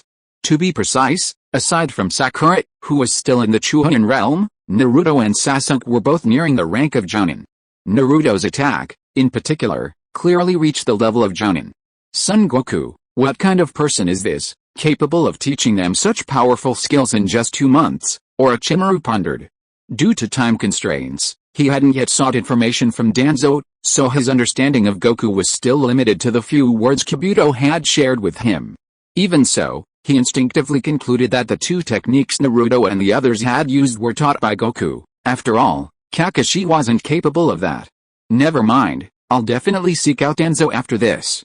Such a person might hinder our plans. This time, he came to Konoha not only to take Sasuke, the reincarnation vessel, but also to launch an attack there. This attack was called the Konoha Collapse Plan. This plan was initiated by 3 parties, Tsunagakure, who considered themselves chess players but were actually chess pieces. The second and third parties were him and Danzo Shimura, the leader of the root hidden in Konoha. Hey, are you still going to fight? Naruto suddenly pointed at him and shouted, just as Orochimaru was about to conclude his thoughts. Meanwhile, Sasuke, looking in the other direction, fixed his gaze. As Orochimaru glanced at Naruto, he suddenly hurled the massive energy ball he had just condensed, aiming directly at Orochimaru. Since physical attacks wouldn't do any damage, he would use energy attacks. He didn't believe the opponent could survive this massive energy ball. Some readers have raised the question of how it's impossible to inexplicably cultivate chi across different worldviews, so this book adds a new premise. The Shenlong in this book is a supreme being relative to the other world, allowing Wukong to easily travel to that other world and removing some of its constraints, allowing people in that other world to sense the chi hidden within their bodies. The constraints here refer to the fact that due to different world rules, creatures in that other world have chi but cannot sense it on their own. This explains the bug where no one in the other world could sense chi before Wukong arrived. And be careful. While the hidden chi within a body cannot be sensed, if it manifests as energy fluctuations in the outside world, people from other worlds can sense it. However, most people mistake it for chakra because the fluctuations are similar to chakra. As for why Shenlong is so awesome, I can only say that this is the setting of the book. Doghead, the above. If you feel it's too long-winded, just read this. Only those who have been blessed by Shenlong can cultivate ki. Those who haven't been blessed will never be able to cultivate ki, and this blessing is decided by Goku. Those interested can go back to chapter 4, where a section about Naruto's blessing has been added. Finally, thank you to Nishan579 for your monthly vote. Chapter 47 Orochimaru is dead? Somewhere in the forest of death, a horrific scene unfolded. Sand coffin, sand burial, puff, puff, puff. After the 3 wailing cries abruptly ceased, countless blood mists erupted from 3 clouds of sand, drenching the surrounding trees, the earth, and everything else in a bloody horror. Oh, weaklings! Gaara, the instigator of this slaughter, observed the scene with a cold gaze, then casually returned the blood-soaked sand to the gourd on his back. His 2 moves, first, encasing his foes in the sand with a sand coffin, then crushing them to pieces with a sand burial, were a powerful and terrifying combination. Faced with this combo, the group of examinees he had just encountered were powerless to resist and were brutally slaughtered. Hey, Gaara, that's enough. We've already collected the scrolls. Let's get going to the tower. Kankuro, standing by, couldn't help but speak up, looking at his brother, whom he had always feared. Ever since they entered the forest, Gaara had been leading them on a hunt for other candidates, claiming it was just for fun. And this very game had already cost the lives of 3 teams of candidates, 9 in total. Many of these teams had surrendered, but Gaara ignored them all and executed them all, a truly cold-blooded executioner. Ha, boring. Let's go then, that's enough. If you keep going like this, what did you say? Kankuro, braced for opposition, instinctively launched into a rebuttal. But he paused mid-sentence, startled to realize that this time, his brother actually agreed. After all, his brother always went his own way, refusing to listen to advice. Temari, standing nearby, was also a bit taken aback. Clearly, she hadn't expected Gaara to obey this time. She had been prepared to mediate should they clash. Gaara, however, ignored their surprise and headed towards the tower. He wasn't following Kankuro's advice, Rather, he'd grown bored after killing so many weak humans. He wanted to kill those who were powerful, those who piqued his interest. Since he hadn't encountered one in such a long time, he decided not to continue his search. After all, there would be plenty of opportunities to fight powerful opponents in the upcoming exams. Uzumaki Naruto, Uchiha Sasuke, you're lucky this time. I'll crush you one by one in the next exam, he thought. Ever since he'd seen them in the first exam, he'd had a feeling they'd be the kind of opponents he'd find interesting.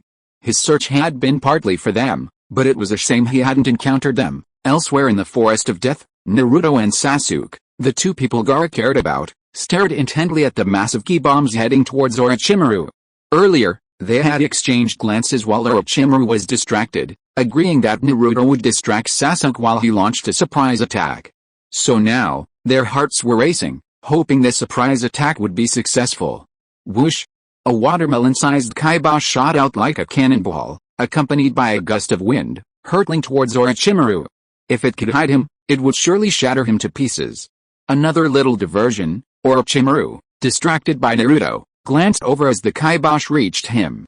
Yet, facing this near miss, he remained calm, even smiling faintly. His body suddenly rose, then bent sharply to the side like a rubber band, stretching into a semicircle. The kaibash then whizzed through the semicircle. Huh? Damn it! Sasuke hadn't expected Orochimaru to dodge in this way. In a moment of desperation, he thought and instantly detonated the kaibash. Even if he couldn't hit the opponent head-on, he wanted to let the residual force of the ki bomb inflict some damage. Boom! The ki bomb suddenly exploded a meter behind Orochimaru, a powerful wave of energy spreading instantly, shattering the crooked tree just inches away. A clattering sound. A torrent of tree debris flew through the air, completely obscuring the explosion site, making it impossible to see Orochimaru's current state within. Before Naruto and his companions had mastered ki, they would have nervously watched the flying debris, waiting for it to clear before they could gauge the opponent's condition. But now, having learned ki sensing from Goku, they could use it to sense the opponent's condition, even if they couldn't see clearly. His ki disappeared? Was he killed by your attack? Naruto, who had immediately reached the nearest point, sensed the situation inside, but found no trace of Orochimaru's presence. No, not likely. Be careful. He might be lurking nearby, just out of our range. Sasuke surveyed the surroundings with a serious expression. When he attacked Orochimaru just now, the distance between him and him had exceeded his perception range.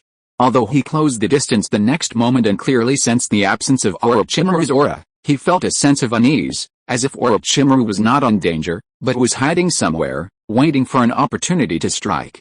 Sakura, can you sense it? Naruto asked Sakura, who had come to his side. Sakura had the widest perception range of the three, so it was possible that the other two could not sense it, but Sakura could. However, Sakura shook her head. No, I don't sense it either, but Sakura's face was solemn at this point. But I always feel like there are eyes watching us from the dark, like a venomous snake, ready to strike at any moment. Venomous snake? Isn't that the guy? He looks like a snake, and his moves are all snake-like. After hearing Sakura's description, Naruto frowned and began to look around. At that moment, apart from their voices, there was no sound around them. The previously dancing debris had already fallen to the ground, waiting for the next passing breeze to propel them back into action. Suddenly, Sakura looked to her left, followed by Sasuke and Naruto. They sensed something rapidly approaching them. Soon, a massive, pitch-black snake emerged from a nearby bush, coiled itself, and spat at them. Snake? Could it be that guy's snake? Naruto breathed a sigh of relief after his false alarm, clenching his fist at the side of the serpent. After the previous battle, the sight of a snake reminded him of Orochimaru, and he wanted to thrash it. I don't know, just get rid of it. Sasuke, now equally fed up with snakes, gathered a blast of energy in his hand, intending to kill it. But at that moment, his expression suddenly changed, and he felt a strong sense of alarm rising within him. Without a second thought, he dodged to the side. The next moment, whoosh! With a piercing sound, a head with an elongated neck suddenly shot out from the woods behind the three of them, then opened its mouth wide and bit towards Sasuke's neck. Chapter 48 Orochimaru, who are you? Inside a restaurant in Konoha village, Goku was currently devouring his meal. Across from him, Might Guy glared at the food on the table before him. He tried to pick up his chopsticks several times, but stopped mid-sentence. Finally, he set his chopsticks on the table and slumped back in his chair, feeling dejected and powerless. But his dejection didn't last long. He sat up straight again and stared at Goku, his eyes blazing. "I lost this eating contest again, but I'll definitely beat you next time, Goku." His stomach was now as bloated as a ball, the result of his previous showdown, desperate to not lose to Goku. These eating contests had taken place many times in recent times, and each time, he was filled with determination to defeat Goku. But no matter how hard he tried, he was always far behind Goku's eating speed, let alone his appetite. Yet, even after each defeat, he would rally and passionately declare his victory next time. "Haha, guy, then give me all the food you ordered." After finishing his own, Goku unhesitatingly took Might Guy's food across from him and continued devouring it. Might Guy always ordered the same amount, so he could visually gauge the difference between the two. But every time, Might Guy couldn't finish it.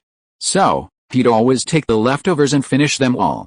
"No problem, Goku." Might Guy, accustomed to this scene, laughed heartily. As Goku happily devoured his food, he glanced out the window, his gaze uncertain. At that moment, somewhere in the Forest of Death, a nearly 100-meter-long neck stretched across it. A timid person witnessing the scene would likely scream and pass out in fear. At the front of the neck, a head, its bloody mouth wide open, shot forward towards Sasuke, ready to bite down on his neck. And upon seeing its face, it was none other than Orochimaru, who had just vanished. "What?" Naruto heard the rustle of wings behind him and, without a second thought, pulled Sakura, who hadn't reacted, to the side. As he leaped, he finally had time to look behind him. Orochimaru's head, upon noticing Sasuke had dodged, suddenly spun, continuing his attack. In a moment of crisis, Sasuke instantly erupted in energy, using the immense force of the blast to launch himself backward. At the same time, he gathered a blast of energy in his hand and launched it straight at Orochimaru behind him. Boom! With a resounding explosion, Orochimaru, having caught a blast with his face, was forced to halt his advance. His neck quickly retracted, and his head vanished into the forest. "What the hell is this?" Naruto's face paled at the sight. He hadn't expected Orochimaru, after his previous string of seemingly unconventional moves, to be so even more bizarre and defy human understanding. "This guy is too dangerous. We're really at a disadvantage," Sasuke, having escaped a sudden catastrophe, said with a touch of fear. Orochimaru's attack had come so unexpectedly that none of the three of them could sense it through their ki in time. Only he, the target, reacted in time, alerted by a sense of alarm. Had he not reacted, he would have likely been struck by Orochimaru's strange attack. In the forest, Orochimaru, withdrawing his head, extended his long, snake-like tongue and licked the few scratches on his face. Sasuke's ki blast had been quick, so it wasn't very powerful, and he hadn't suffered much damage. "They do possess some sense," he thought, narrowing his eyes. Naruto's guess was correct. He had summoned the black snake to test their range. He had sensed the possibility of these three possessing senses even when he first encountered them, because he hadn't made any noise while chasing them, yet they had been able to detect him. Later, during his several encounters with Sasuke and Sakura, he discovered that whenever he used his substitution technique, Sasuke and Sakura would instantly locate his true form's hidden location, as if their movements were perfectly clear. So, after escaping Sasuke's massive ki bomb, he immediately retreated 100 meters away, observing whether Naruto and the others could detect him. Clearly, Naruto and the others couldn't sense him from 100 meters away. So, he devised a plan to send the black snakes forward in a different direction, thereby gaining a more precise sense of Naruto and the others' range. Meanwhile, he could strike while the black snakes were distracted, implanting the cursed seal within Sasuke, immobilizing him. "I didn't expect the plan would change so drastically," he thought to himself. Originally, he had intended to implant the Heaven's Curse seal in Sasuke, to inspire a desire for greater power and compel him to embrace him. However, Sasuke's strength far exceeded his expectations, and the Heaven's Curse seal's shocking effect was much less pronounced. More importantly, the other party has been mentored by the mysterious figure Son Goku and has already gained considerable strength. Why bother going so far to join him? Next, we must find a way to implant the curse seal and take Sasuke away. Orochimaru's eyes flashed with a gleam of brilliance. Although his previous attempt to implant the curse seal had failed, He didn't believe Sasuke could escape his grasp again. Nor was he afraid that Sasuke's abduction would affect his subsequent plans to collapse Konoha, as he had plenty of ways to prevent the old man from canceling the Chunin exams. Just as he had made up his mind and was about to act, he felt a gentle tap on his shoulder. Without a second thought, he suddenly twisted his head 180 degrees, unleashing his hidden Kusanagi sword and lunging at the unknown figure behind him. Clang! His pupils suddenly constricted as two fingers firmly grasped the Kusanagi sword, preventing it from moving an inch. Though shocked by this, he was a seasoned warrior after all. His shock lasted only a moment before he reacted, controlling his Kusanagi sword to rapidly lengthen, attempting to deliver a surprise attack. However, to his surprise, the opponent merely tilted his head, dodging the lengthening Kusanagi sword. Then, his fingers loosened their grip on the sword, and with the back of their fingers, they gently flicked the blade. He felt an unimaginable surge of force emanating from the blade, causing his head to tilt violently. Then, the Kusanagi sword flew uncontrollably from his mouth. Faced with this sudden change, he didn't have time to think. He raised his hand and unleashed his long-prepared unique ninjutsu, Shadow Snake Hand. Multiple massive snakes shot out from his sleeves, instantly binding the opponent's body. Then, their jaws opened, ready to bite. But at that moment, the other party's bound arms gave a slight push, and the snakes felt a sharp pain in their bodies, as if they were about to break. They hurriedly released the other party and retreated. Whoosh! Seeing his moves easily broken by the other party again and again, Orochimaru finally gave up trying to take him down and suddenly stepped back, a rare look of solemnity on his face. Who are you? If you are listening to this novel on a channel other than Fanfic World, it means it was downloaded and re-uploaded without effort. We warmly invite you to visit our channel, Fanfic World. There you will find the original version of this story and many other novels of various genres. We look forward to seeing you dive into a world of incredible novels. Chapter 49 You are Sun Wukong. In the forest, Orochimaru retreated several meters, solemnly observing the uninvited visitor. He was bewildered, and even a little shocked. He was bewildered and puzzled because he had no idea how or when the newcomer had appeared. With his strength, no one could sneak up on him so quietly. Even the fourth Hokage, Minato Namikaze, who once mastered the Flying Thunder God technique to perfection, had to cast the Flying Thunder God technique on him or an object nearby before appearing without a trace. But now, he could clearly sense no such technique nearby. What shocked him most was the newcomer's strength. Whether it was the effortless way he caught the Kusanagi sword with two fingers, or the overwhelming force that caused Orochimaru to lose control of the sword with a single flick, and even the overwhelming force that caused Orochimaru to painfully release it, it was clear that the newcomer was truly extraordinary. Who are you? Orochimaru asked slowly, looking at the strange man with a crab-like hairstyle and orange clothing. The man before him wore no forward protector and his attire didn't resemble a ninja at all, leaving him completely unsure of his identity. However, he was certain of one thing: like him, he wasn't a candidate for the Chunin exams. Upon hearing his question, the man replied without hesitation, "My name is Son Goku." Then, with a look of curiosity, he asked, "Are you human or snake? How can your head move like that? Also, why is there a snake in your mouth? Won't it choke you? How do you eat?" This barrage of questions nearly drove Orochimaru's brain to a standstill. Luckily, having experienced many things, he quickly recovered. He ignored the man's questions and chuckled softly. So you're Son Goku. I've heard of you for a long time, huh? Do you know me? But I don't know you. Goku scratched his face. My name is Orochimaru. Now you know me, Orochimaru said, licking his lips. Without waiting for Goku's reply, he asked sinisterly, "So, Son Goku, what's your purpose here? Are you here to protect those three little guys?" Knowing it was Goku, he immediately concluded he was here to protect Naruto and the others. Otherwise, how could the timing be so coincidental? I guess so. Hearing his question, Goku remembered his reason for coming and his expression grew serious. You're not here to take the exam, are you? I can sense you're far superior to anyone here. Then what? Orochimaru narrowed his eyes. I have no objection to you challenging Naruto, Sasuke, and Sakura to duel, but they're currently far inferior to you. How about waiting until they're stronger, then you can challenge them? Goku asked seriously. He had sensed the situation even when the battle between Naruto and Orochimaru had begun, and knew Naruto and the other two were likely no match for Orochimaru. However, He was enjoying his meal at the time, figuring things would be fine for a while, so he decided to let Naruto and the others have a try, so he didn't come over right away. Later, while eating, he observed the situation.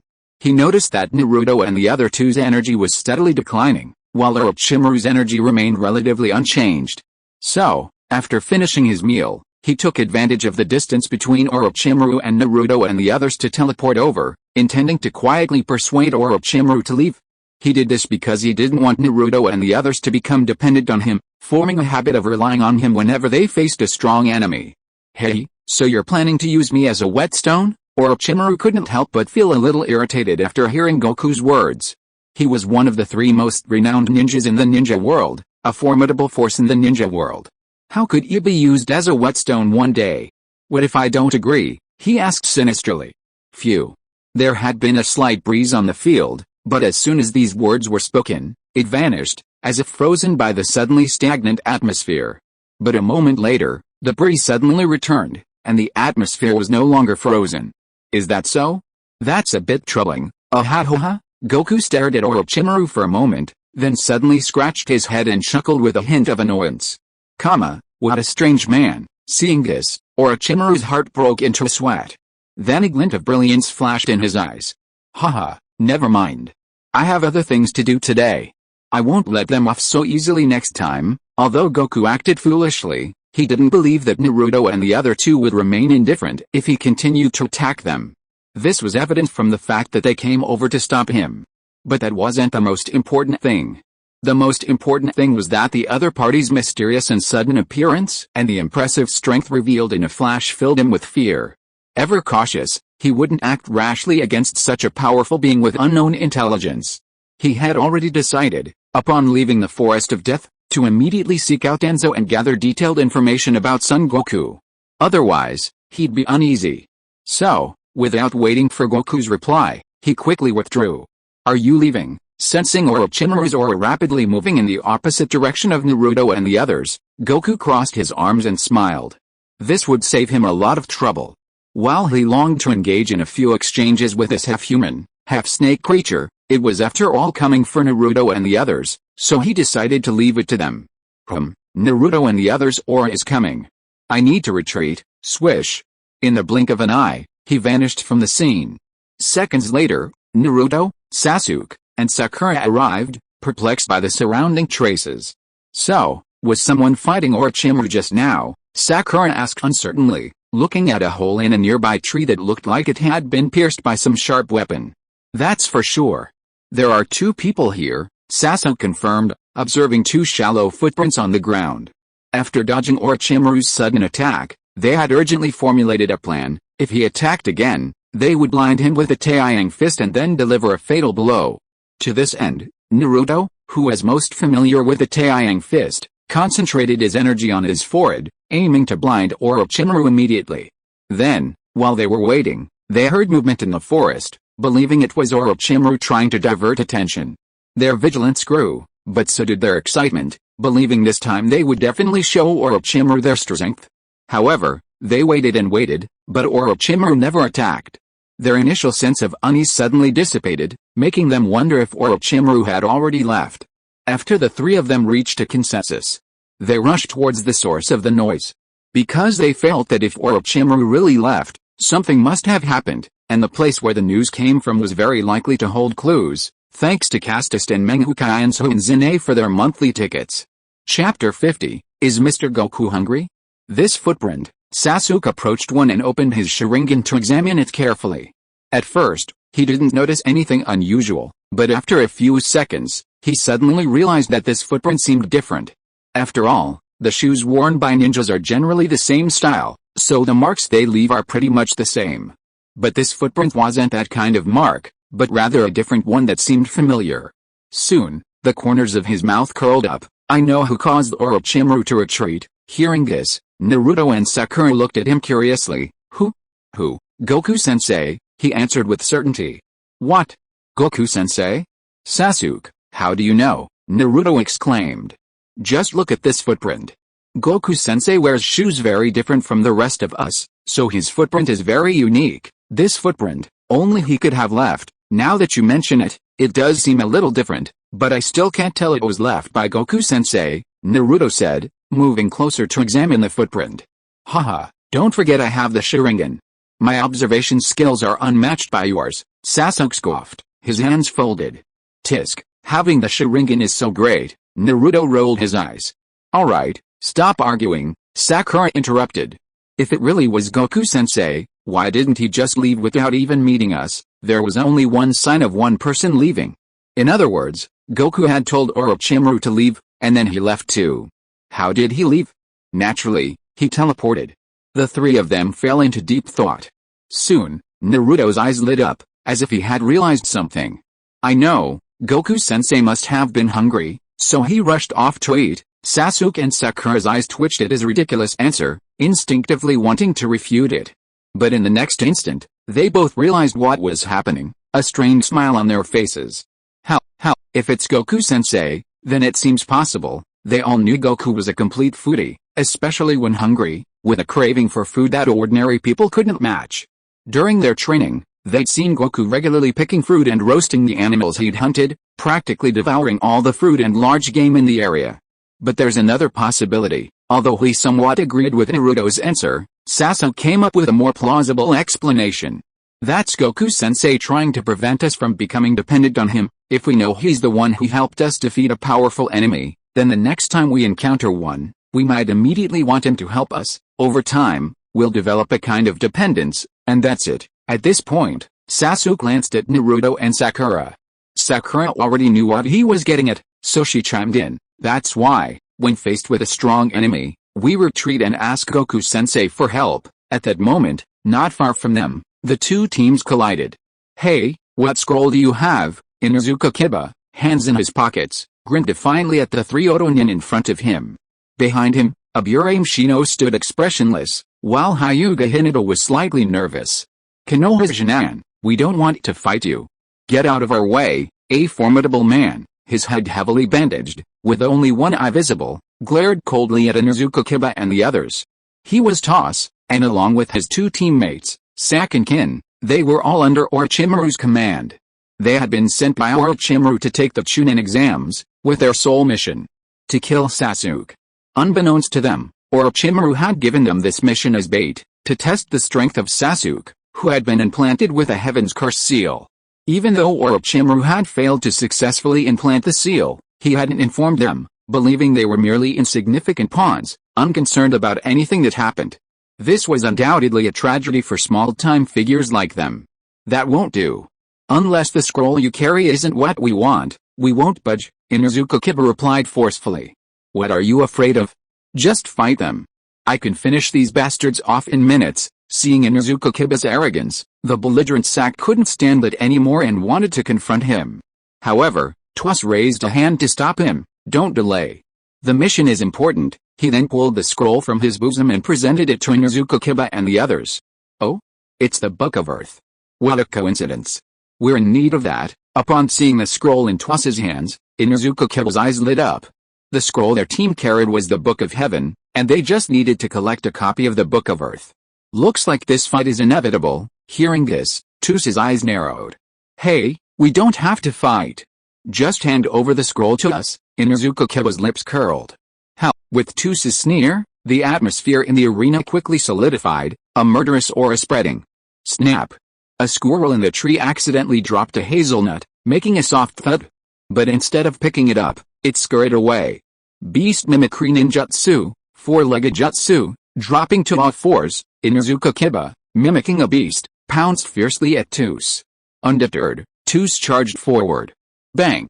The sound of the clash resounded, and Inuzuka Kiba felt his head sink, and then he realized he had lost hearing in his right ear. What did you do to me? Feeling he couldn't control his balance, he dropped to one knee. How? Guess, with a sneer, Tus attacked. Since they insist on fighting them, they might as well leave their lives here. Woof! Seeing Inuzuka Kiba in danger, the ninja dog Akamaru roared and leaped forward. But the next second, he was sent flying. Ouch! Akamaru! Inuzuka Kiba's eyes were bloodshot at the sight of his beloved dog injured. He forced himself to stand and was about to attack Tus again, but a hand on the shoulder stopped him. Let me do it, said Aburame Shino, pushing up her sunglasses. Hinata then stepped forward, her face determined, and me, you guys, be careful. There's something strange about that guy. After fighting him, I lost my hearing in one ear. Seeing his two teammates step forward, Inuzuka Kiba struggled for a moment before saying unwillingly. He knew full well that in his current state, it would be difficult for him to exert any strength, so he could only warn his teammates. Hell, while Toss can handle a 2-on-1 fight, I don't want to just sit there and watch. Seeing the remaining two opponents already engaged, Sak, unwilling to be left out, stepped forward, pointed at Hinata, and shouted, "Hey, I'll be your opponent." In the original novel, everyone frantically revealed their moves during battle, fearing the opponent wouldn't be able to find their weaknesses.